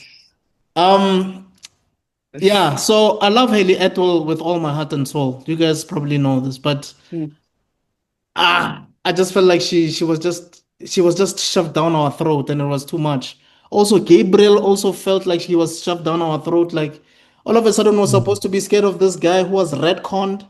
All of a Yeah. sudden that's his fault that Ethan kind of almost went to jail but was forced to be in the IMF. Yeah, framed. Yeah. No, what's going? This is kind of like how they introduced Jacob in Fast and the Furious. Like all of a sudden, Dom has a brother. Since when? They never mentioned him for like 2 decades, Hey, and all Munna. of a sudden he has a brother. Hey, Munna. You know what I'm saying? Like it doesn't make. And this Who's guy's the all most about family. important thing ever? This guy's all about family, but we Yeah. don't know that he has a brother. It doesn't make sense, and I think that's the problem with Yeah, nothing says family like that. that's the problem with franchises. Once they go too long, one thing you miss sometimes is the death of an important character. When Elsa died, I didn't feel anything. I was just disappointed that she was dying, but it didn't hit the way it was supposed to. It's kind of like how Black Widow died in um, Endgame. I didn't feel anything, and I was supposed to feel something, but I didn't feel anything. When people talk about I felt that one more than this one. when people talk about Endgame, they talk about the death of Tony Stark, not the death of Black Widow. There's a reason for that. But anyway, Yeah, contract dispute with Disney. this movie for me feels it's just way too much. But to be honest with you, I really like the first act. I was really frustrated with Benji and Luther not talking to Ethan, telling him what's going on and thinking that they can fix this problem by themselves. And the more they started doing that, the more they kept on fucking around. And it eventually even got to Ethan. I'm like, you guys should have just told this guy in the first place, because now he's screwed over. He couldn't do what he was supposed to do. He met Grace, and now Grace is entangled in this whole thing. Yeah, y'all should have just solved the problem way earlier. So ish, this for me is one of the worst I've watched, but it's not as bad as Mission Impossible 2 though. And it's better than Final Reckoning, so I would give it a 6.5. Really? Yo. Yeah. No, actually give it a 7. No, I think I'm gonna Give it a 7. I think I'm gonna stand out for fun. Yeah. All right. Okay. I think the big problems for me, first off and foremost, killing Ilsa did not make any sense. And if she had all that time to sit around in the trailer, why did you bring in Haley Atwell? It does not make any sense to me. Yeah. Because everything Haley does in this movie is things that Ilsa could have done. Exactly. Everything Grace does in this movie, it would have hit. It would have been much tighter storytelling if it was Ilsa. Because remember, Ilsa is, wearing masks, hacking things, is punching and kicking guys. And then we get to this movie, Grace is also punching and kicking guys and hacking things. And you're like, wait, aren't you just a pickpocket? When did you become black belt Krav Maga? What happened in the first movie? Is it? It's the second movie where that happens. Wait, No, I was like, this why is one. she kicking ass right now? No, Wasn't she kicking us in this no, one? I'm saying, I don't remember. Tandy it was Newton, the does she first- box in the second one? No. No, Tandy No. Newton doesn't box No. nobody. No. That's what I'm saying. They kept her in her wheelhouse. This pickpocket, this thief knows jujitsu and is chopping niggas in the neck, and I'm like, how? And then after that, I think so Grace is a big problem for me because she's super inconsistent. I'm like, you were prepared to kill Ethan like 5 minutes ago. Now you meet Ethan, he tells you your life is more important than mine, and now also Ethan, I'm like, dog, you are way too trusting. She left you to die by a train. Yeah. Okay. She's another Catwoman in Ethan's life. Fine, I guess. No, but Catwoman has not tried to kill Batman that many times. This woman left him to die by train. Well, maybe she locked and him also, to the wheel first. How did he get out? That I was just like, no, this is magic. That train was face to face with him, and he dives out the window. Can I just say something quickly? Sorry, I just want to say something quickly. How do masks in the IMF work? Once you wear a mask, also you have the person's weight. Because all of a sudden, when she looked like Vanessa Kirby, she was thinner. I'm like, how does this work? Does it also transform your body? Like, yeah. I get the eyes thing. I get the eyes thing. Like you could see Vanessa Kirby's eyes were blue and hers were brown. That's the only difference. But apart from that, I was like, what the hell is going on here, Grace? So you can transform your whole body as well, not just your face. But anyway. Hey, they addressed this in the other one. Remember Mission Impossible 3, where Ethan all of a sudden looks like what am I forgetting? Was it Gaffigan? Philip Seymour Hoffman, yeah. Who was the actor again? Philip Seymour Hoffman. Oh, Hoffman. Philip Seymour Hoffman, yeah. Dustin. Yeah, Philip Seymour Hoffman. Sorry, I don't know why I was thinking of Jim Gaffigan. Anyway, Philip Seymour Hoffman. I'm like, if you look at Ethan's body type and you look at Philip Seymour Hoffman, you're like, how did the house where there's not like they would have had to put like padding and all of those things. They would have had to change his hands. And then the most egregious one was Mission Impossible 2, where he switched bodies with that henchman. And I'm like, Tom, did you grow 2 inches? Because that guy was taller than you. How did that happen? So I think at this point it's magic, like because if you start thinking about it, you're also like, what is in that machine that allows them to make these faces in the first place? But they can't change switch voices race, and everything. though. But did you see the one in Fallout?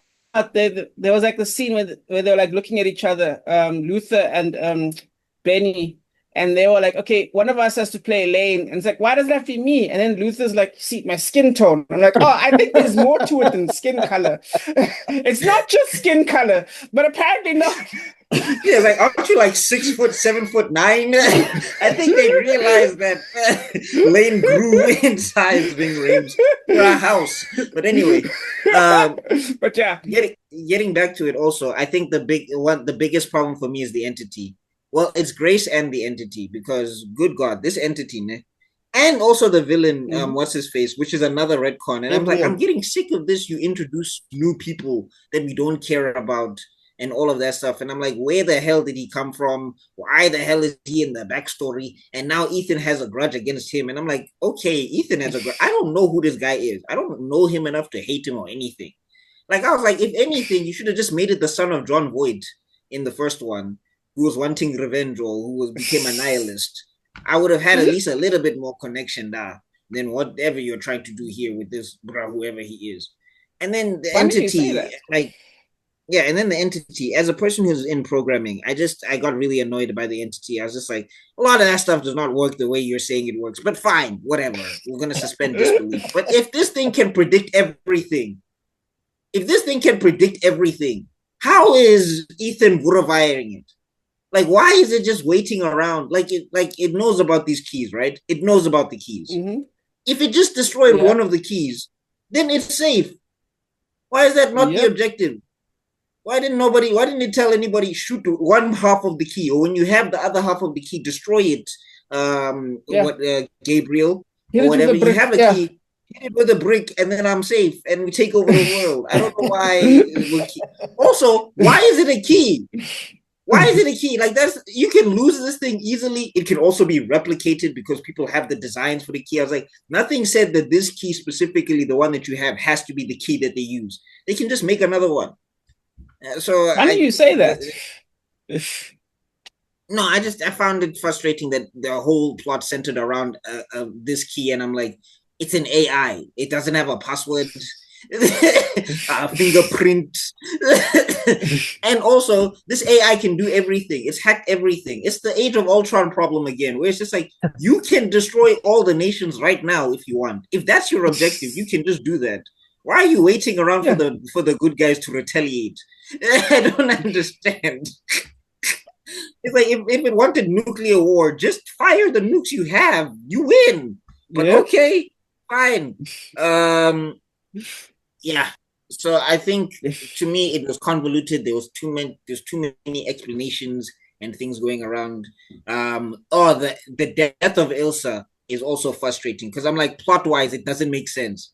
Why did she aura farm on the villain and wait for him to turn around? He was busy fighting somebody else. You couldn't run up and stab him in the neck. Also, where are your ankle guns? You guys were running around with ankle guns in the last few movies. You always had a gun on you somewhere. Now, all of a sudden, I'm Zorro. Underlay. Why? Just shoot him. Just have a gun and shoot him. You always had guns on you. She clearly has Raiders of the Lost Ark. If you know, you know. Yeah. Indy is not an agent from MI6. Ilsa is supposed to be Black Ops specialist. Yeah, but she is from London. And if there's one thing Londons know how to use, it's a knife. So I think it makes perfect sense. But she is also somebody who has been shooting people from long range. She didn't knife fight anybody in the desert. Just have a pistol and shoot him in the head. I don't get it. Anyway. Yeah. Anyway, I don't know. For me, this one is a 6. The convoluted plot, the freaking AI that just doesn't do anything. It sits around, and we're gonna get to Final Reckoning, and I'm just gonna be like, again. Yeah, but I don't get it. Before Cole comes in, there's something that bothers me about movies, guys. When there's characters chasing each other in an alley or whatever, and there's nobody else around, and there's gunshots, and nobody hears these gunshots. Nobody can hear gunshots. Hey, no one's calling the cops. No, not like, no one can hear this. like the fighting and the pipes. Also, that narrow corridor. How did they get in there? Dude, I don't know. It's like this thin. Anyway, And they had a whole Hey, fist dog. fight in there. I was like, how is anybody swinging anything in that corridor? Like, how would you be able to punch or kick or anything? Like, you guys would have to be These fighting cit- like this. Yeah, these cities have a bedtime, bro. They have to go to bed. They've got a early morning. Got to mow the lawn tomorrow or something. Anyway, quality. at least Yeah. it's better than the Mummy. But yeah, Yeah, Cole All is, right. yeah. yeah, cool. Mine's going to go against the trend because I think, yeah, Christopher McQuarrie got better and better, in my opinion, with all of his films. And I think this one, again, if you look at like the action and the stunts, if you appreciate those kind of things, again, Mhm. he raised his level. Tom Cruise raised the level. And I think, in my opinion, this is the biggest and most impressive stunt done by an actor himself, Yeah. instead of obviously using a stuntman, in any film ever made. That jump off the cliff, I mean, I think that is the major selling point of the film. I think before the movie came out, there was like a whole video, 15-minute YouTube video that released, like an Yeah. early look at how they filmed that scene, and they, explain how they did it with drones, and they took, I think, 15 attempts to get the perfect shot or something like that. And yeah, like it is pretty cool, like, and they were marketing this as, Did they explain how he got onto the train? Because that was wild. well, Sorry, I don't Cole. think that actually was real, obviously. Yeah, Obviously, that couldn't be. Yeah. it's impossible, but Drop yeah, kick. But that anyway. was pretty cool, yeah.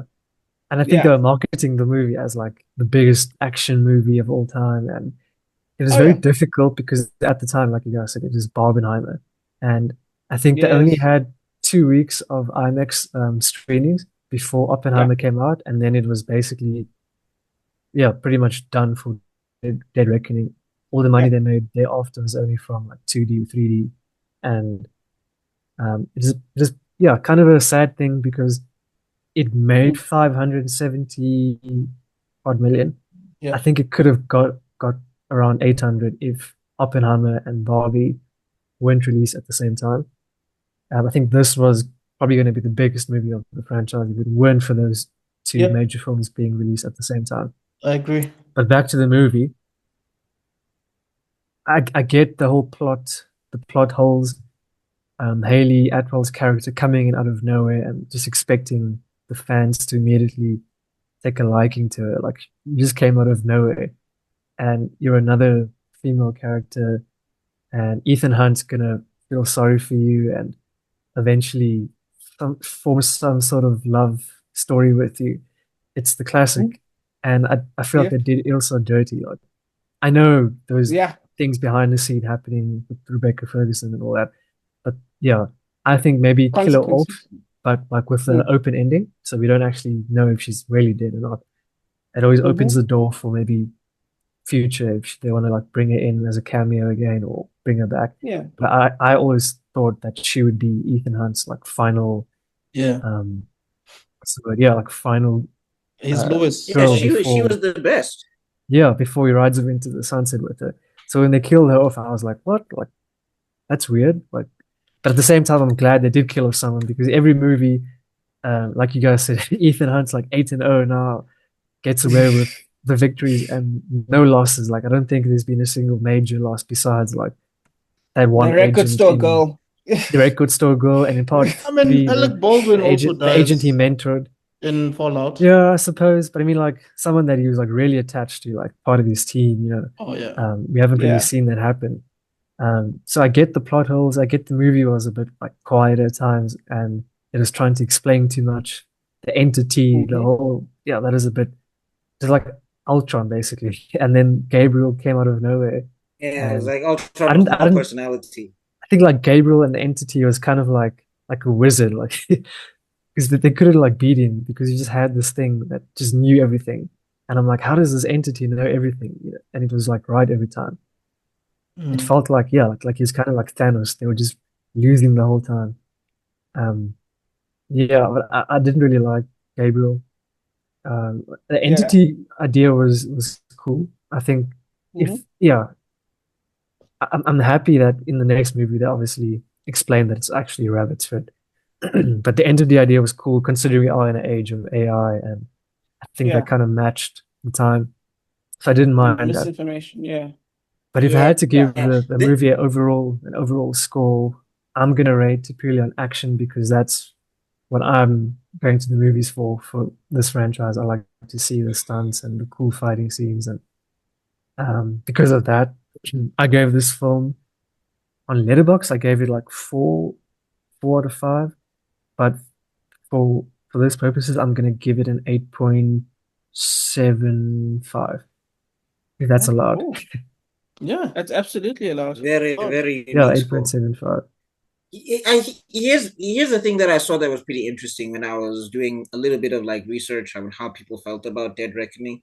Like they were saying that it would have been cool if the AI like held somebody's family hostage and like obscured what it was trying to do, and then this agent who was an IMF agent also now had to go rogue against Tom Cruise Yeah. and they had to form a Kind crew of of their like own. Fast and Furious. Yeah, I was gonna 8 say, when yeah, Vin Charlize Diesel, Theron- right? Yeah. Yeah. Yeah. Yeah. Yeah, but I think, like, I just think that the way, Cruz's whole thing is he's about the world and somebody would be about their family. And it's like, I'm just trying to keep my family alive, dog. I think that would have been way more compelling than whatever Gabriel was. Yeah, thought it I was still an don't interesting really know idea. what Gabriel was, to be honest. Yeah. Just a I think that's the retcon. thing. You know, the problem with movies, and Rob and I speak about this a lot of times. The reason Thanos works, the reason Killmonger works, the reason Joker works is because they show us how menacing these people are. The characters don't have to say anything about the person. We see it ourselves and we're like, eh. Yeah.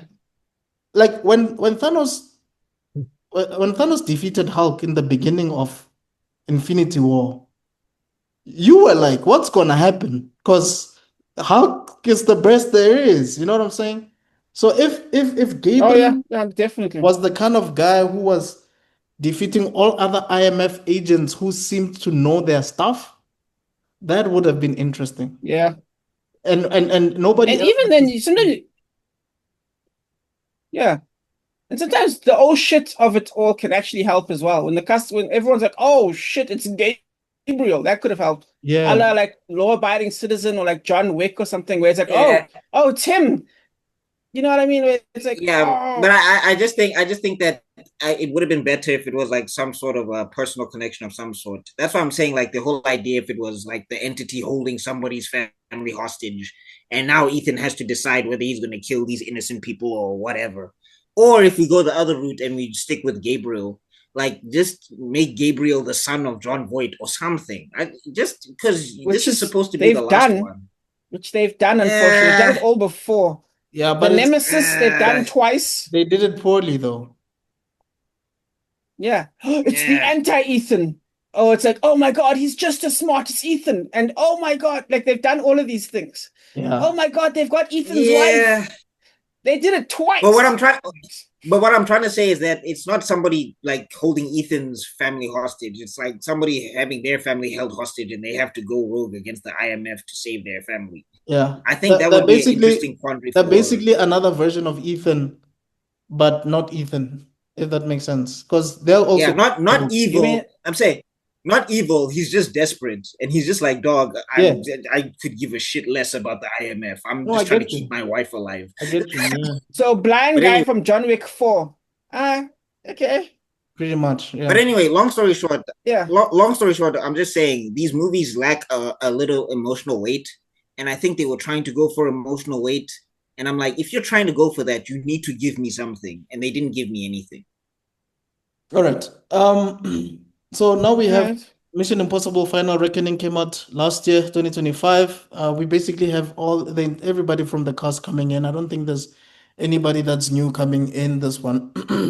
And I mean, you guys can correct me if I'm wrong. Oh yeah, no, you're right. Well, you're the right. new people you would say are the people that are working for Angela Bassett for the most part. Your Rick Yeah. Offerman and all those guys. Shout out to what was that show again with Ron Swanson? Parks and Damn, why am I Recreation. Parks and Rec. Parks and Rec, There we yeah. go. Yeah. Yeah. He gets shot in this or whatever. And I was like, he killed Ron Swanson. Yep. Yeah. Anyway, so the guy I was talking about from the first movie is Henry Cisenri or something like that. Anyway, so this one, the budget was between 300 and 400 million, and it made 598.8 million at the box office. Still, sort of broke even, you could say. Didn't really do much profit-wise. Not Um, not much excuse this time. yeah, I just want to say something about this movie before we start. In the previous movie, Mm-hmm. the entity manipulates Benji's voice when Ethan is running and gives him wrong directions. In this movie, the entity doesn't do Yep. anything of that sort. And I'm like, did the writer forget that the entity is capable of doing such? Because now they make it seem No, like, the writers forgot the entity was capable of a lot of things. yeah, they just make it seem like the only ability the entity has is to cause discord amongst people by confusing them and thinking and making them think that he could be doing something while he must be doing something else. I'm like, the entity is right there. Like, he has the technology. He could just manipulate anything. He could do anything. But anyway, Rob, it's you, man. No, at some point it was hacking the IMF tech, and I was like, if you can do that, just shut it all And down. problem solved. And then Yeah, they can't stop problem you. solved. All right, cool. So this one, I only got a chance to watch it once before this started. It's a long Holy movie. cow. We get it. It is Hey, 3 both of them are long. flippin' hours. Yeah, but this one, I think I'm gonna be positive on this one, actually. I think yeah, okay. When it comes to this, this is probably the best turn your brain off blasts you can have. Angela Bassett is back. And like I said earlier, this time the mission is stop going rogue. And he's like, no, I am going to go rogue. And that's like that's the whole thing. And I just think that's, first of all, hilarious. I also, again, I love this time. This movie even moves slower than the one before it, but in such a good way. I had a blast with this one. I regret not watching it on the big scene, on the big screen, because I think this one on the big screen, it's not the Two Towers, it's not the Return of the King, but absolutely, I think this would have been a gem on the big screen. Yeah. I love the idea that Ethan is basically a crazy person, and everyone knows that Ethan is a crazy person, but because he's the only one with plot armor, it has to be him. So we have to listen to him. The power of plot armor is what's gonna get us through this. And he's like, no, guys, I have the plot armor. Oh my God, the level of plot armor in this movie is ridiculous. But I'll say it when I get there. Yeah, we'll get there. Look, from Ghost onwards, Ethan is superhuman. I don't know what he ate. I don't know what push-ups he did. The way I would have been tired halfway through in the first 2 scenes, I would have been exhausted. I'm going home, guys. I just thought that would have been ridiculous. I mean, just him, the airplane part where he's like hanging on, that's already game over for me. The detail, like, first of all, I understand that the airplane, I'm sure it wasn't done one for one, but I understand that it was actually real-ish. Like, and you can tell by the attention to detail, because the way their heads go, and he looks like a beetle. He looks like a member of the Beatles, dog. And when the wind is like pushing his head straight, it's like, yo. And you're like, oh, this is real. And the way and then the way his mouth opens to the side when he's just in the, gorgeous. Absolutely stunning. Mantis, I think she's pretty cool. I actually thought there's like almost a silent love story almost.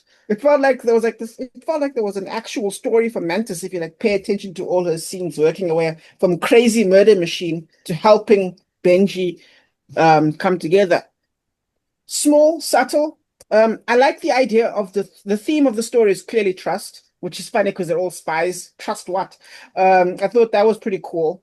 Like the part in the on the ice where he's like, "Would you believe me if I know you won't believe me, but X, Y, Z, you know?" And he's like, and then the Russian says it back at her. She's like, "Yeah, nah, I wouldn't believe you." And it's like, and so the situation is fucked. I like that. There's nukes everywhere, guys. Stop it. Yeah, would you believe me if I told you that story? No, I wouldn't. Guys, there's no time for this. Wonder, there's What are we nukes doing? outside. But in terms of outside of Peter Stormare, this guy is one of my favorite Russians in terms of movies in general. Do you know what I mean? Like there's that one Russian guy. Yeah. It's either Peter Stormare Yeah. or it's this guy. So I'm glad to see him Yeah. still working. I swear I haven't seen him in much lately. So I was so glad to see him. I like the fact that the first movie guy came back. I thought, what a turnaround. Yeah. I like the whole that it was a spiritual awakening. I was like, no, man, Ethan, don't worry. Your choices have been good since birth. Even when which nipple you chose. I was like, when really? You got shifted, like you got shifted to the Antarctic, my nigga. Like, no beef. That's hilarious. Since birth, you've made the right choices since birth, buddy. The dog. I was like, really? I was like, you cost me my entire job for years. Wow. That whoever his wife is, she must just be the most amazing woman on the planet. She must have gave him ayahuasca. She must have taken him through like the ice. The ice thing gave him a meditation awakening. Yo, Dog. It's ridiculous, but I still love it. Luther's goodbye was heart-wrenching. Like, I mean, I get that first of all, they aged. Like, I'm sure that's what he actually looks like now. I don't know if they aged him up or that's what he looks like now, but I thought, I don't know, that was actually surprisingly deep. The little end bit was also surprisingly deep. The fact that you've been talking about John Voight's son, and it turns out, no, there he is, actually showing up was kind of fun. They were useless. I found it hilarious. He was so useless. Yeah, he was so useless. Yo, the CIA guy was the worst head of the MIF. You know it's bad when we've ever had. when your sidekick plays a way bigger role than you. Because once the dude starts joining the team, he changes from Robin to Nightwing, dog. It's like very crucial to the team. Yeah. Yes. Meanwhile, you become the sidekick of the guy in the first movie. I'm like, fam. Now they did you dirty, my G. I like the fact that the old lady and the old man could run 100 meters in 10 seconds. I think that's that was funny. I was like, wait, did you carry them? Like, did the black dude like hold them on each arm and just like chugged it? I was like, hey man, the Inuit woman, I can believe it. That Langley dude, I'm like, there's no way. Inuit woman been living in the frost. I'm sure she's got legs. That dude lived behind a computer. Bro, Langley didn't seem healthy in the first Mission Impossible. That dude seemed like he had issues from the get-go. Hey, dog, he's been doing those ice baths. But I thought that was fun. Again, the fact that I thought this was an interesting play on, like, for those, if you watch our show, then you know, me and Kutso, especially African Frame, we like to talk about Save the Cat and the story format. And I tried to pace the movie. And if you actually follow it, it doesn't follow proper pacing rules. Because the middle of the movie doesn't hit that like peak or low point. In actual fact, when they get the thing, you're at the last hour of this 3-hour movie. So it's actually disjointed almost. And of course, the low would be the part where they get captured. So again, weirdly placed. And I think I know why. It's because they decided we're going to put a lot more juice into that first half.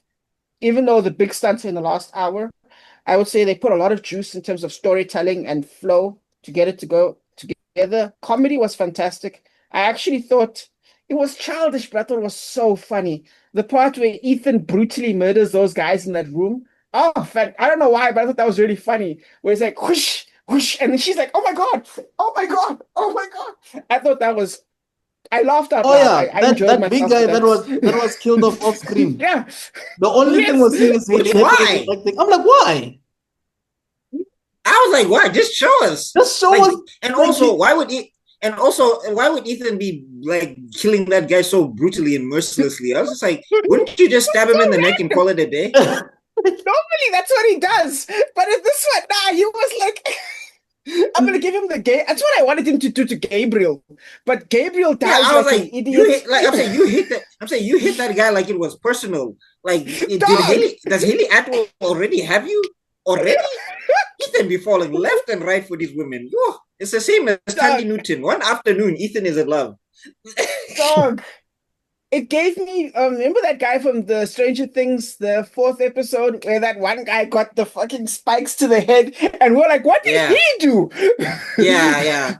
Whereas like Vecna had beef with him specifically. You shot me in my left clavicle twice. You. I don't know why. I just thought it was silly, but it's in the first hour and a half, and I think it adds to the flow.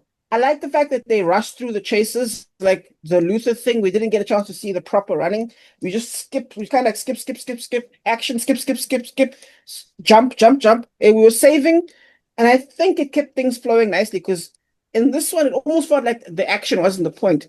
It was almost the themes, at least until the last bit, in which case then the action is absolutely the point. And it's absolutely last hour is some of the most peak stuff, but I'm actually a bigger fan of the first hour and a half because I think it comes together really nicely with Ethan being like, trust me, bro. And then the president of the United States being like, sure, bro, cool. And I actually loved that. I actually thought that was emotional, heart-wrenching. I think it all came together nicely. It was a good goodbye. Again, I don't know if I like Mission Impossible 3's goodbye more, but I thought this was actually a fairly decent, very good Mission goodbye. Impossible I 3 is mean, the don't best get me wrong. out of all of them. Right? Yeah. I mean, don't get me wrong. I think Tom Cruise saying goodbye to Mantis with the head nod means nothing. You don't know her. you don't know her. For 72 hours. She was killing you before. She was trying to kill you the month before. And now you're like, It just felt like I'll the see end you, of buddy. Ghost Protocol. If you remember how Ghost Protocol ended, it ended exactly like Final Yeah. Reckoning. When they all just walk off into different directions. Yeah. The only difference is that Exactly. Ghost Protocol, he saw his wife and his wife saw him. That's it. That's the only difference. Exactly. But you know what? True. But you know what? Because at least I thought it was the last movie before you guys ruined it for me. I still got a little bit emotional. I still got a bit choked up. How? The end When? was the end. I guess When? not. Which moment? I thought this was the end. The end when they all say goodbye and then the music It's a kicks on horrible again. I was ending. like, oh, my heart. It's a Dog. horrible ending. You're on your own. I don't agree. But anyway, I felt emotional. I felt touched because I thought it was goodbye. Turns out, no, the milk, the others, there's still some milk there, guys. Okay, That let me ask cow you can still this. be, Let me ask you this. but anyway, yeah. The ending with Vin Diesel and Paul Walker, right? It's so funny that you say that. I was going to say, In yeah. Fast 7 versus this ending, which one hits harder? Okay, someone had to die for Fast 7's ending to be good. So I'm going to say Fast 7, but not by a lot. Okay. Because this one is, well, something ending. So I'm gonna give this one a solid 9 because I actually genuinely enjoyed myself, and I'm sad I didn't watch it on the big screen. Yeah, I'm being serious. I genuinely loved it, and as an ending, it's better than Game of Thrones and Stranger Things and Dexter. And I'm gonna stop. Yeah, you guys carry on. Your turn. Okay. I think I'm with Kim on this one, but okay. Man, I'm gonna be alone with my 9. I know this already. This movie has so much exposition, guys. It's not funny. Like, it felt like I was reading ChatGPT results. Like, it was just detail after detail after detail. I was like, what's going on here? Like, explaining how he would die if he...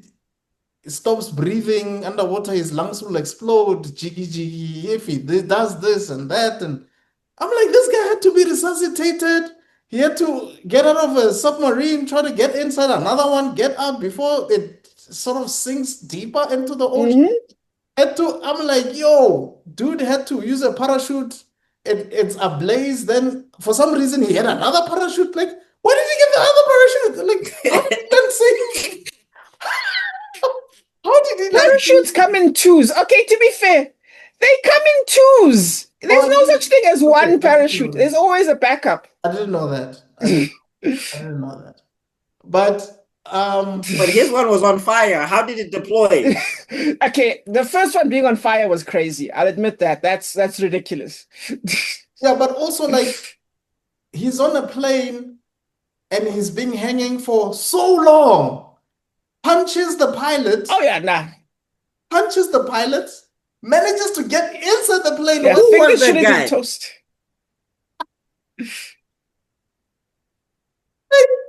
Yo, the level of plot up here is Guy. the level of plot up here is insane, guys. I don't want to lie to you. It's his butler, dog. It's Jeffrey, the butler. I was like, yo, I've never seen that guy before. I was like, who is this? Why is there another plane? He explained it in the plot. He was like, just to be safe, so that way the AI can't catch me, I'm gonna make an analog plane, then I'm gonna put a spare analog plane just in case. There was explained in the dialogue. I did. Oh, was it? Oh, okay. Was that in dialogue? Because I was just like, Yeah. who is? I was like, Ethan just killed a random dude who was flying his plane that day. I was like, that's how I felt. I was like, what? But what isn't explained is why would you keep guards in the corner in case you get captured? But was he planning on getting captured? Where were those second guards hiding? That no one, that the CIA couldn't think of catching them. That's a good. That's a question. I have more. But anyway, Kem, please. Yeah. Anyway, Kutso, carry no on. problem. And then all of a sudden, we also get that hot buff chick. I forgot her name. And then the non-binary one, yeah. She wants to cry because Ethan is gonna go underwater. I'm like, you just met this guy. Why are you all emotional that he's taking your suit? Like, chill. You know what I mean?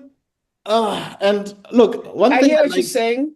I like the fight though. I like the fight in the submarine where that guy was like, dude, there's no way. You have to go. So the whole knife fight thing was pretty amazing. At the same time, I think also Benji was trying his own thing, and the fact that Benji was in charge for a while was kind of a nod to his character. It's nice. Yeah, because I mean, it's an upgrade of sorts. But I feel like it was too long, too much exposition. There's a lot of scenes that should have been cut. Because to me, it just felt like Ethan. It was us witnessing Ethan go through a lot of what's this red tape to get from point A to point B. It's kind of like what would have happened if they just signed the Slokovia Accords. Like, that's what happened because he went from this and that and had a note and had a letter. He had to give this one, get approval here, then convince the other people to give him something. Then it was like, just so that you can get a key. Then after getting a key, you still have to go somewhere. I'm like, no, this is too much, you know? But it works. It works. But I don't know, man. These two movies for me, they don't feel like Mission Impossible. They feel like, Endgame did this, so we need to give it a shot as well from our side and see if we can break one long movie into two parts, like Harry Potter and Hunger Games and Fast and Furious. Now they wrote themselves in a corner. They don't know what to do with the next one. They have to take it back to the streets after nearly bombing Dom and his kid. Like, you see what happens when you try to break a movie into two parts. But anyway, I actually didn't like this one. I liked Dead Reckoning Part 1 more than Final Reckoning, funny enough. So 6.5. 6.5. Oh, jeez. Okay. Kem just highlighted something that's just been a problem for me in the Mission Impossible franchise, especially when we get to 4 going forward and 5 and Fallout and all of these things. I just don't understand where you know that it's a doomsday device. You as the military, you know this. But you're just going to put every obstacle in this guy's way to stop him from getting the doomsday device and saving. I don't understand. I don't understand why Ethan has to stand in front of all of these presidents and everything and just be like, look, guys, this is what the AI is trying to do. No, we don't. Why? What? Why? Why are you believe the AI? You believe the AI. You don't believe me. I've been here, I don't know how many times. Like, my CV should speak for itself. No, we don't. I mean, of course, also the AI, why are you just holding on to nukes? You could just fire the nukes that you have At any and start the time. World War III anyway. At any time. Anyway, you could just do it anyway. Yes, sis. But it's so frustrating to me that these people are like, we are about the nations. I'm like, a computer has hold of the world's nukes. You don't have time for this. They fire one nuke, it is KO. No, I am Russian. I could Seriously? be wrong. I could be wrong, but it seemed like they were trying to sort of give us an idea of the stress that the Americans had during the Cuban Missile Crisis. Because it just seemed like you have to make a decision, President. You have to make a decision. What are you gonna do? You know what I mean? Oh, yes. Yes. Yes. That's But what what, it I felt also, like. but what I'm trying to say is that to me, I'm like, I don't understand this human lack of self-preservation where people are just not panicking about a computer having control of the world's nukes. Everyone was way too chilled for this AI. That of course the AI didn't do anything, and that's a big problem in this movie for me. The biggest problem is the villain, because also Gabriel was supposed to be emissary for this AI. He was supposed to be a believer in the AI. Now he wants to control the AI. So the AI didn't predict that Gabriel would want to get it control. And then also, the AI's plan is dumb. Because I'm like, if you wipe out humanity, who's going to maintain your server? Exactly. Like, you don't exist without humans Because there's no power. cleaning the things and plugging the things. There's no power. To survive. That's what the bunker's about. Yeah. I was No, about to the say bunker can't sustain itself. No, the bunker how can't long? sustain itself. How Because long remember, is it gonna that thing sustain is For going to 1,000 rust. years. No, They it's not said going to it's supposed sustain to. itself. Yeah, they said like 1,000 I'm years or saying something. Is they it said 1,000 it can, years? but I'm saying logistically that doesn't make sense Doesn't make because sense. stuff rusts, Yeah. stuff gets what's this What things kind of there's wear and CPU? tear, What kind of CPU is cabling, this? and all of those things. Things run out of power and all of that stuff. How is it going to sustain its own power supply? Like, even if it says it's solar, there's no sun down there, and it can't be a dynamo because the water's not pushing anything to generate electricity. That thing would just run out of power and die eventually, just leaving the planet a barren wasteland. It doesn't make any sense. The other thing is the retcon of the rabbit's foot. I'm like, guys, what a Rabbit is a retcon! villain? He killed people? You are the retcons my in this. goodness. That one was so strong. Oh my god. And like, again, that's just the biggest thing to me is that and also the military guys that just buy into this machine. First off and foremost, like they know that this AI is radicalizing people. They're not monitoring their own people to see who was radicalized in the army. No one. How? But no, they said that this But thing was how, though? infiltrating But everything. isn't that what? No, I'm saying it was Yes, infiltrating things on Isn't level. that what No, Rick but Offers But like, did? isn't there? you fill Isn't in there? a questionnaire. No, but I'm You saying know it's what not I mean? even a questionnaire. Yeah, but I'm saying, don't the military monitor what people watch in their off time or anything? In They the event can't. they Remember get that- hacked? They don't have. They're hacked right now. Remember, they're all on analog things on the south side. There's no way of knowing. So then how did it get to the military guy? And also, military guy, I'm like, don't they beat patriotism into you? Like, don't they, like, isn't there like Russian, don't they do like all of those torture things to make sure that you're loyal to your country? How did this thing get to you? Because it didn't get to Ethan. It's a Ethan saw religion. everything. It's a A religion, computerized religion? But I'm saying you Yes. said that they were on analog. So how did he get? Okay, Yeah. never mind. I'm getting into the weeds of it. Anyway, I just, to me, it was just like the fact that none of these humans had self-preservation. He's just like, yeah, I'm going to be on the side of a nuclear apocalypse. And I'm like, Yeah. based on what? The children of the atom. You won't be here. But anyway, yeah, biggest problem for me is the entity. There's too much dialogue. There's too much exposition, and it's way too freaking long. This movie was way too long. Oh my god! And then also, Ethan, like, just say you're superhuman, bro. Did you study with the Tibetan monks of Batman? Bro, the Is that what swimming, happened? Hell yeah. the swimming. I'm like, nobody swims that far, dog. You've been holding your breath for that long, dog. To swim ashore? Forget breath. Forget breath. And Naked. they were in sub-zero. He was in sub-zero. He was in sub-zero temperatures In with his just underwear. his bare chest and underwear.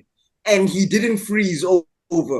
He didn't die immediately. He I'm like, floated nah. to the surface and they managed to get him back. I'm like, dog, at that level, you should have frozen instantly. Like, it should have been over for your lungs, everything. I don't know how you survived that one, but okay. Yeah, because you're Shout out, getting Ethan. You you're got getting it. kissed. You're getting kissed by Haley Atwell. You have to survive, right? She's that hot. Pun intended.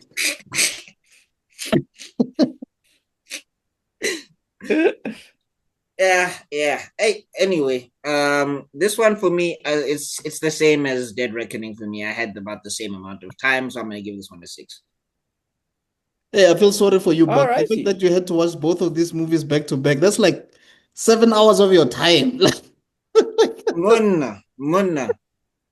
And the whole time I'm just screaming at this AI and I'm screaming at the government and I'm like, guys, stop movies. Can governments and agencies and military stop being stupid for once? Can they just have some common sense somewhere? Like, and don't tell me a movie wouldn't have happened. That's bad writing. But anyway, I'm done. Cole, you're up. Okay, so I'm gonna start off by reading my actual review that I did for this movie back when I just watched it. So bear in mind, this is me just coming out of the cinema. I'm all amped up, excited. So I might have hyped it up a bit too much, but let's see. You did not. So the best Don't film worry, in I'm the a movie franchise. grouch. It's fine. Okay, so my review starts with saying the best film in the franchise, full stop. Mission Impossible 8 felt like the Avengers Endgame of the series, a grand, emotional, high-stakes finale that brought everything full circle.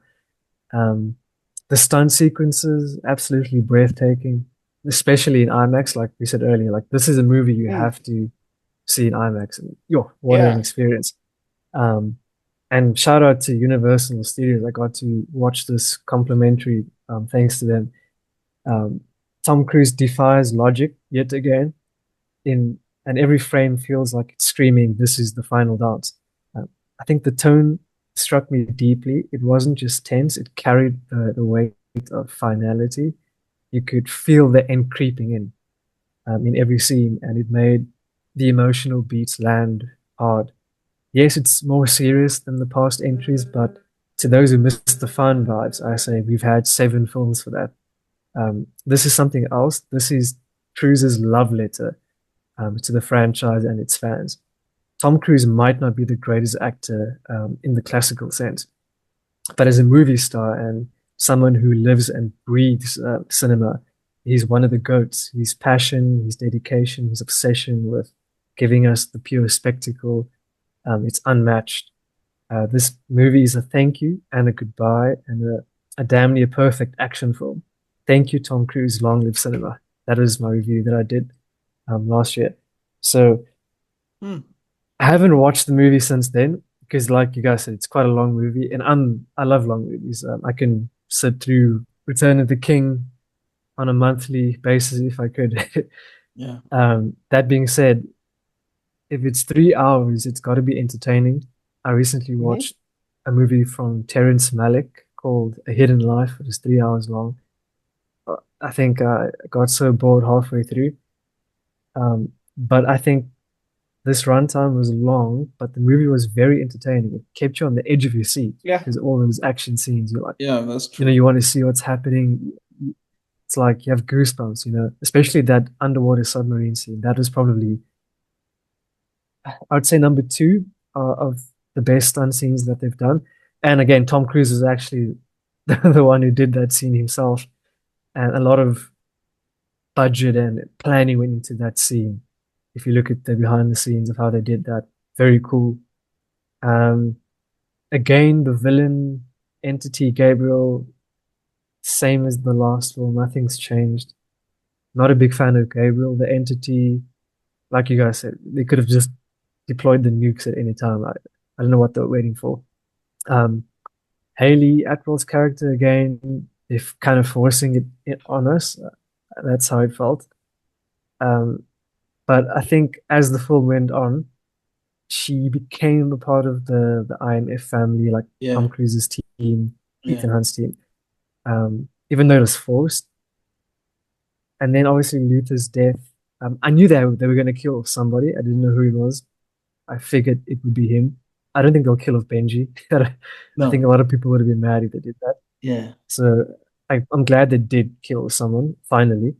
But then obviously they had to make it like, oh, Luther was dying of cancer anyways. Like, so it kind of took away. Did he get sick? I don't know. I he missed just had it. cancer. Yeah. He just got sick. He was in an underground bunker working on the thing, and then I just saw him in a hospital bed, and I was like, did I miss something? I don't know. I think they just added that like to make his death feel like okay, it makes sense. But they could have literally just killed him off normally without him having cancer, and then would have had a bigger impact, in my opinion. And something that I liked about this movie was the score. The music was really good. I think the second one, even though it is my lowest rated movie, was Hans Zimmer. And this one, I'm not sure who this one was, but those two movies had the best score. So I've actually listened to the soundtrack a few times and I really enjoyed it, especially that final battle. And yeah, the final scene filmed in Limpopo, I believe, actually. And then I was like, I don't know. I was like, just say it's Limpopo. I was like, where? I was like, where is this? I saw the plate number, and when I saw the L, I saw that it's Limpopo. No, but I'm saying, why did they just say Limpopo? Why did they say Congo Yo-Yo or something like that? I was like what in the Wakanda? That's exactly what they did in Age of Ultron, right? Where they go to South Africa, but they said it's Wakanda. And we never saw that Wakanda ever again. Like, Wakanda looks completely different. No. They didn't. No, they didn't say it was Wakanda. They said it was Johannesburg. Oh, did they? They listed it as Johannesburg. Oh, okay. Oh, even JMPD shows up and they say JMPD. They say JMPD. So fast. They were specific. Unusual. Oh, but yeah, I think they filmed that scene in Limpopo, the plane scene where he's hanging on and all that. And then it's kind of weird because immediately after that, when Tom Cruise saves the world, I think there's like a panning image of the beach or something like that. So they were filming in Limpopo, and all of a sudden, which beach in Limpopo? I was like, how did that happen? Which beach in Limpopo? Exactly, it was pretty weird. Because I remember when Tom Cruise came and they filmed the whole scene, people actually drove all the way to Limpopo to try and meet him, and he actually like took a few autographs. Like they were doing it at some game reserve. Yes. Yeah, my uncle was one of the drivers, not Tom Cruise's driver, but was one of the drivers of actually that movie. He did. Oh, okay. He also was the driver for Mark Wahlberg for Invictus as well, because he's like a professional driver. Matt Damon. But legitimately people. Cool. Yeah, we get that Matt Damon. What did I say? They're the same person. They're the same person. It's like Del Toro and Brad Pitt. Benicio del Toro and racism. The same guy. Del Toro and what's the other name? Javier Bardem. To all our white subscribers. Yes. The views expressed. Bardem and who? And who? Benicio del Toro. Oh yeah, that actually makes a weird amount of sense. Yes. I was getting confused. But yeah, overall, like surrounded by racism. We've met you before, you and Tabello, bro. We know how bad you guys are. Sorry, but you're saying, bro? Overall, I like the conclusion, and it's a fitting ending. Maybe if Ethan Hunt died, it would have been a better conclusion. But I knew that, they were not going to do that because I think at this time when the movie came out, there was also a couple of big films at the same time that were showing. I think it was How To Train Your Dragon. I might be mistaken. Mm. So once again, Final Reckoning was battling a couple of other big movies at the box office to get the IMAX screens and so forth. I think it's just bad timing with the release dates. I think they could have planned it a bit better. But the idea that you must go up against no one to do well is ridiculous. What, you keep losing against other people? Oh, it came you know out. what I mean? Like, It came I out agree with alongside you, but Lilo that's and some Stitch. bullshit. It was Lilo and Stitch, Baba. Oh yeah, there's That's some bullshit. I'm sorry, is that the same audience? There's no way. Like, that's unfair. It's not the same audience, but it's the IMAX screening. So Oh, but Ballerina obviously as Lilo and well. Stitch is gonna Remember take. Ballerina? It came out around the same time as You Ballerina. mean the one that made enough money for a KFC Streetwise 3? That Ballerina. What are we talking about? No, Look, I'm with Cole. I'm with Cole on this one. I'm with Cole on this one. No excuses. Remember how I remember with Lilo and Stitch? Yeah, but I'm Yeah. It made so much money. But what I'm saying is, made like over $1 billion. Yeah, which was a bowl of shit that undid its own premise. And I don't think it's getting a follow-up anytime soon. But I'm saying I'm with Rob on this, and that some like this thing of the perfect combination or whatever, like you already have your audience. I think the problem is that the Mission Impossible franchise, it gave people spectacle, but it didn't give people enough character. So like I think people were checking out at some point to be like, I know the formula, I know what's gonna happen. So I think, like, for example, the killing of Luther, which again, sorry, there's something I just wanted to mention before I go on that tangent. But just the idea that the whole world would collapse because of one AI, to me, is just ridiculous. Like in the opening of the movie, when they're just like, if you don't surrender, entire governments are going to crash and collapse. I'm like, this entity, it's infected every country and every government. And if Ethan doesn't hand it in, it's over. I'm like, they don't even have counter AIs. Like Bill Gates doesn't exist. It's just one Elon AI Musk that doesn't exist. Next. Not in the storyline, they specifically say that its AI went into other countries' AI and took it over. They say that in the storyline. I won't accept this. They do. They do explain it. There's always how it was made by people. But it was yes. No, but I'm saying, Rob, this was made by people. Entity was made by people. And it evolved on its own, right? Meaning other people could also make AI that could evolve on its own. Yeah, this is not even like Ultron and just in jail like that, so quick. Yeah, overnight. They use the word assimilated. Just remember, this is over the course of how many years? Does anyone know? Because they say that this thing was around since, I'm sure. Yeah. What, 2012? Second movie. Also, here's another thing. How come the Russians didn't know what the submarine was? Well, they did. Remember, you couldn't track that thing at all? They did. Yeah, they didn't know where it was. They did no. They knew they couldn't pinpoint the location. They knew where it went down, but they couldn't pinpoint it exactly. And I'm like, but this is your thing. There was no way for you to find it. Yeah, the fact that they didn't look for it manually is ridiculous. But that was ridiculous. But the idea that they didn't have it, I don't know, it made sense to me. They didn't but find them it not looking for it, that didn't make sense. Doesn't make sense. Hey, dog, they said it's 1 million gallons of water, dog. And those out there with the sonar like that since 2006. I don't know how water works, so I don't know if that's right or wrong. I don't know how it preserves things. No, I'm even just like, even that old scene where he's underwater and like literally swimming up shirtless, like at that level of the ocean, like his lungs would literally implode. Yeah. Which was the thing they went out of their way to explain. Yes. And then that he was Tom Cruise's way to the top. Yeah, no, he Tom Cruised his way out of that one. Which, okay, fine. Of course. But I was just saying, for me, okay, anyway. But I'm saying the bigger issue is with the Luther death. The reason why I didn't feel it is because the guy who was killing him, I don't know who this guy is. Yeah. Gabriel. Yeah, like Luther's death to me, I was like, I want to feel sad, but I just feel like you got caught in jail and they just put you underground. And I think it's this guy who you don't know. If Gabriel was the guy in Mission Impossible 3 that was with them on the missions, you remember that guy? Yeah. Oh.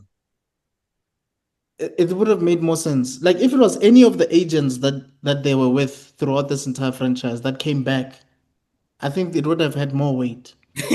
I think If it was maybe that Tandy guy from Newton, I think it was that guy who used to work for the boss in Mission Impossible 2, where he lost his finger because of Tom Cruise and he somehow made a comeback with his yeah. terrible Afrikaans accent.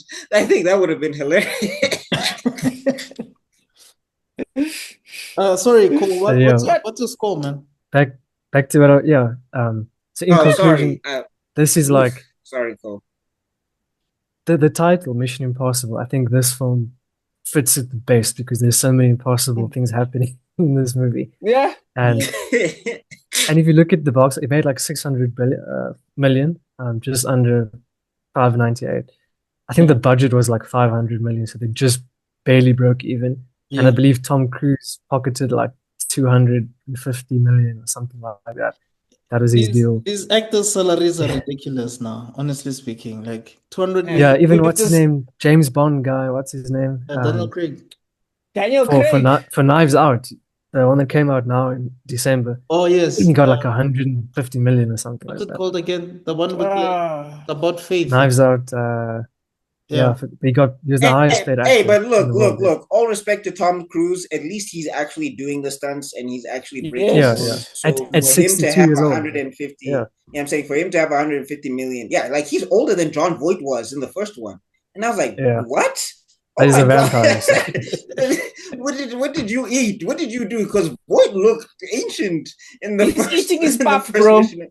That's that black don't crack. Somehow he stole it from us. I don't know how, but he has.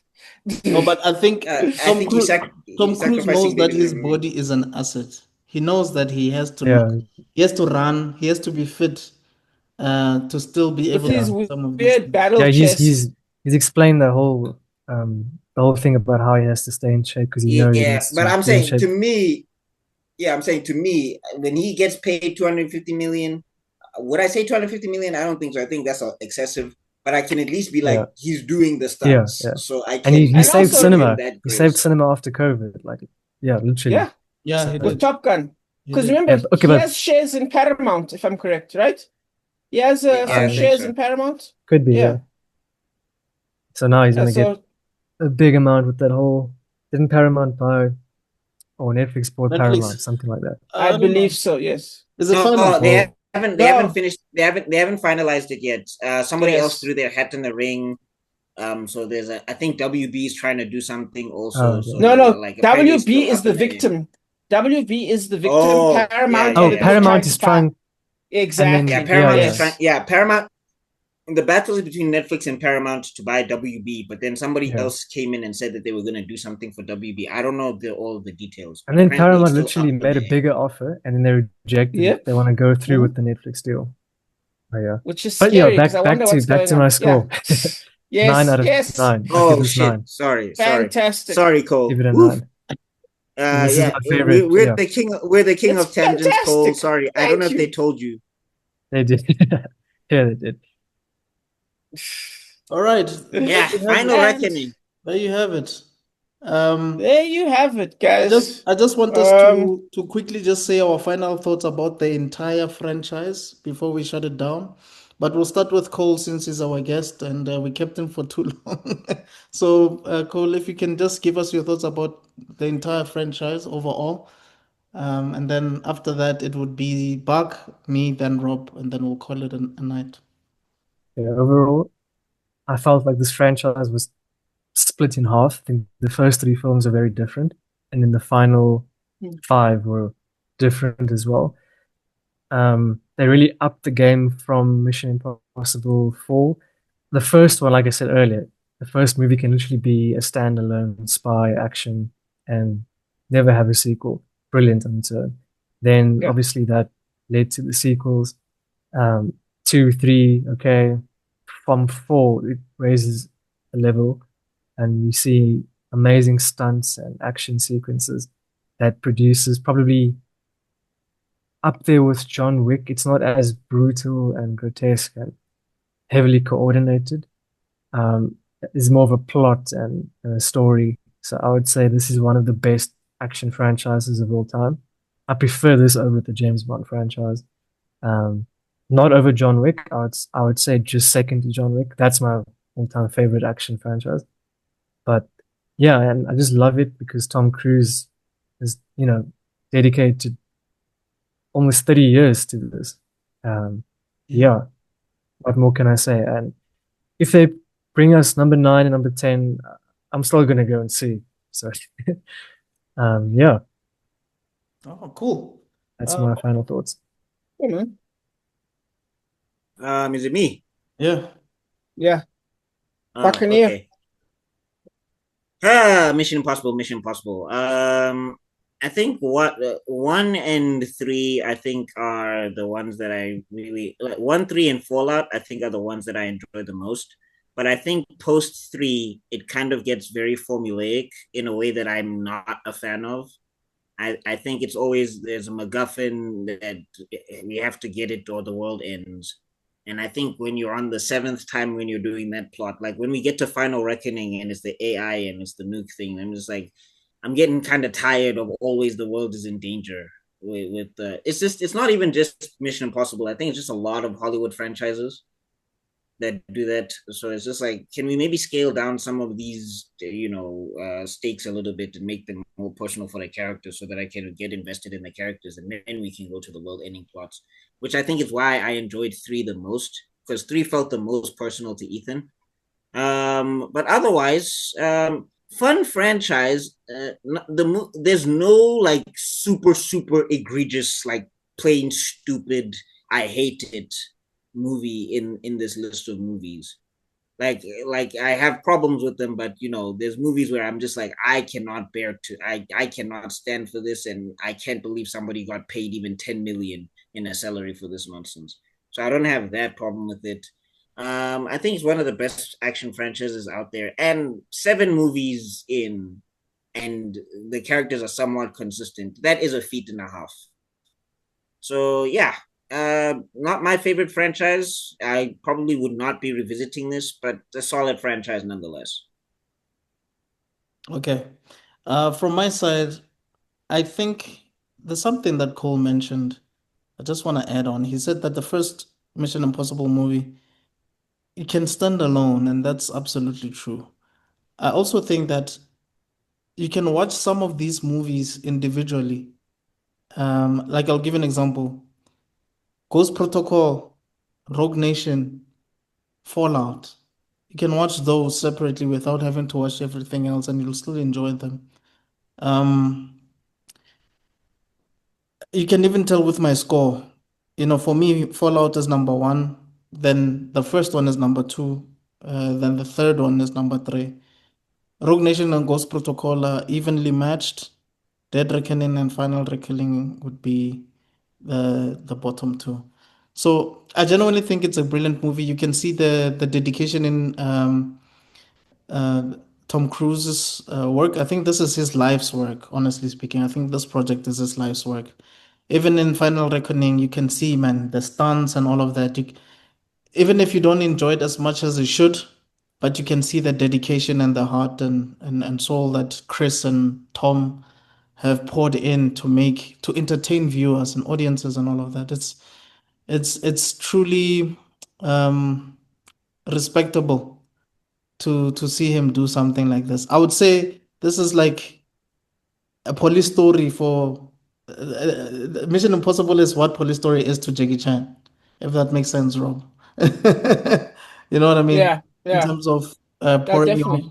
your heart and soul into an IP like Vin Diesel and Fast and Furious, that's his life's work Hmm. right there. Um, Oh yeah.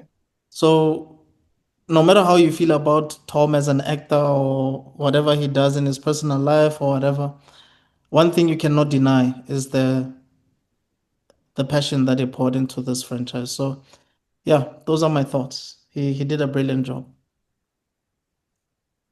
Uh, yeah. Okay, cool. So it's my turn. Well, as you can see from all the averages, I am clearly the biggest fan in the world. I've got like an 8.3 average, which is one of the highest one. I think I like the idea of the whole, like, like Vin Diesel as Fast and the Furious. Jet Li had Once Upon a Time in China. Yeah. Jackie Chan has Police Story. I Yeah. think this is along those lines as well. And I think even with like, I think maybe not John Wick. I think because I don't know how hands-on John Wick is, but with all the other ones, with Police Story, Jackie Chan became very hands-on. I mean, the man was directing since the first movie. No, the second movie. No, the first movie. Yes. Yeah. Nah, he's not specifically directing in the second one, but it's the first one where he's directing. No, he directed the second Wait, one. He crap. directed the second one. Okay, you're right. Yeah. Yeah, that's the bloated one. Which we've had a whole discussion on. Watch that. That's me shilling for our channel. But I think there's three different series here. 1, 2, 3 are one thing. 4 and 5 are one. I think those ones are the most Marvelized. Like they were, I'm sure Paramount probably had a bit of control. They're like, hey, look what Marvel's doing. If any of the movies had that, it's definitely those two. And then 6, 7, 8, that was probably Tom Cruise and director guy whose name I've forgotten. Chris We're like, McQuarrie. yeah, this is what we're gonna do. There we go. Ooh, kind of like Harry Potter and Christopher Columbus. Yeah.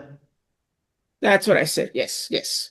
How they were like, you know what? You're killing this. Here, take all of them. And I think that's what happened here, and I think it worked. Gosh, I'm sad it's over. I binged the last 4 movies in almost 1.5 days, and I had such a blast. Like they almost fit together perfectly. Yeah. Better than watching them individually almost. So I see what you guys mean by the first few being individual, but watch all 4 as one. It's like watching Pirates of the Caribbean 2 and 3, but better actually. So had a blast. Could it have been better? Sure, but as it is, it achieves all its goals of being action packed. I do think there could have been more emotion put in, but I think once you give up on that, you just kind of relax and just have a blast with it. And I think, yeah, I think it's not a masterpiece, but just a job well done. So good for them.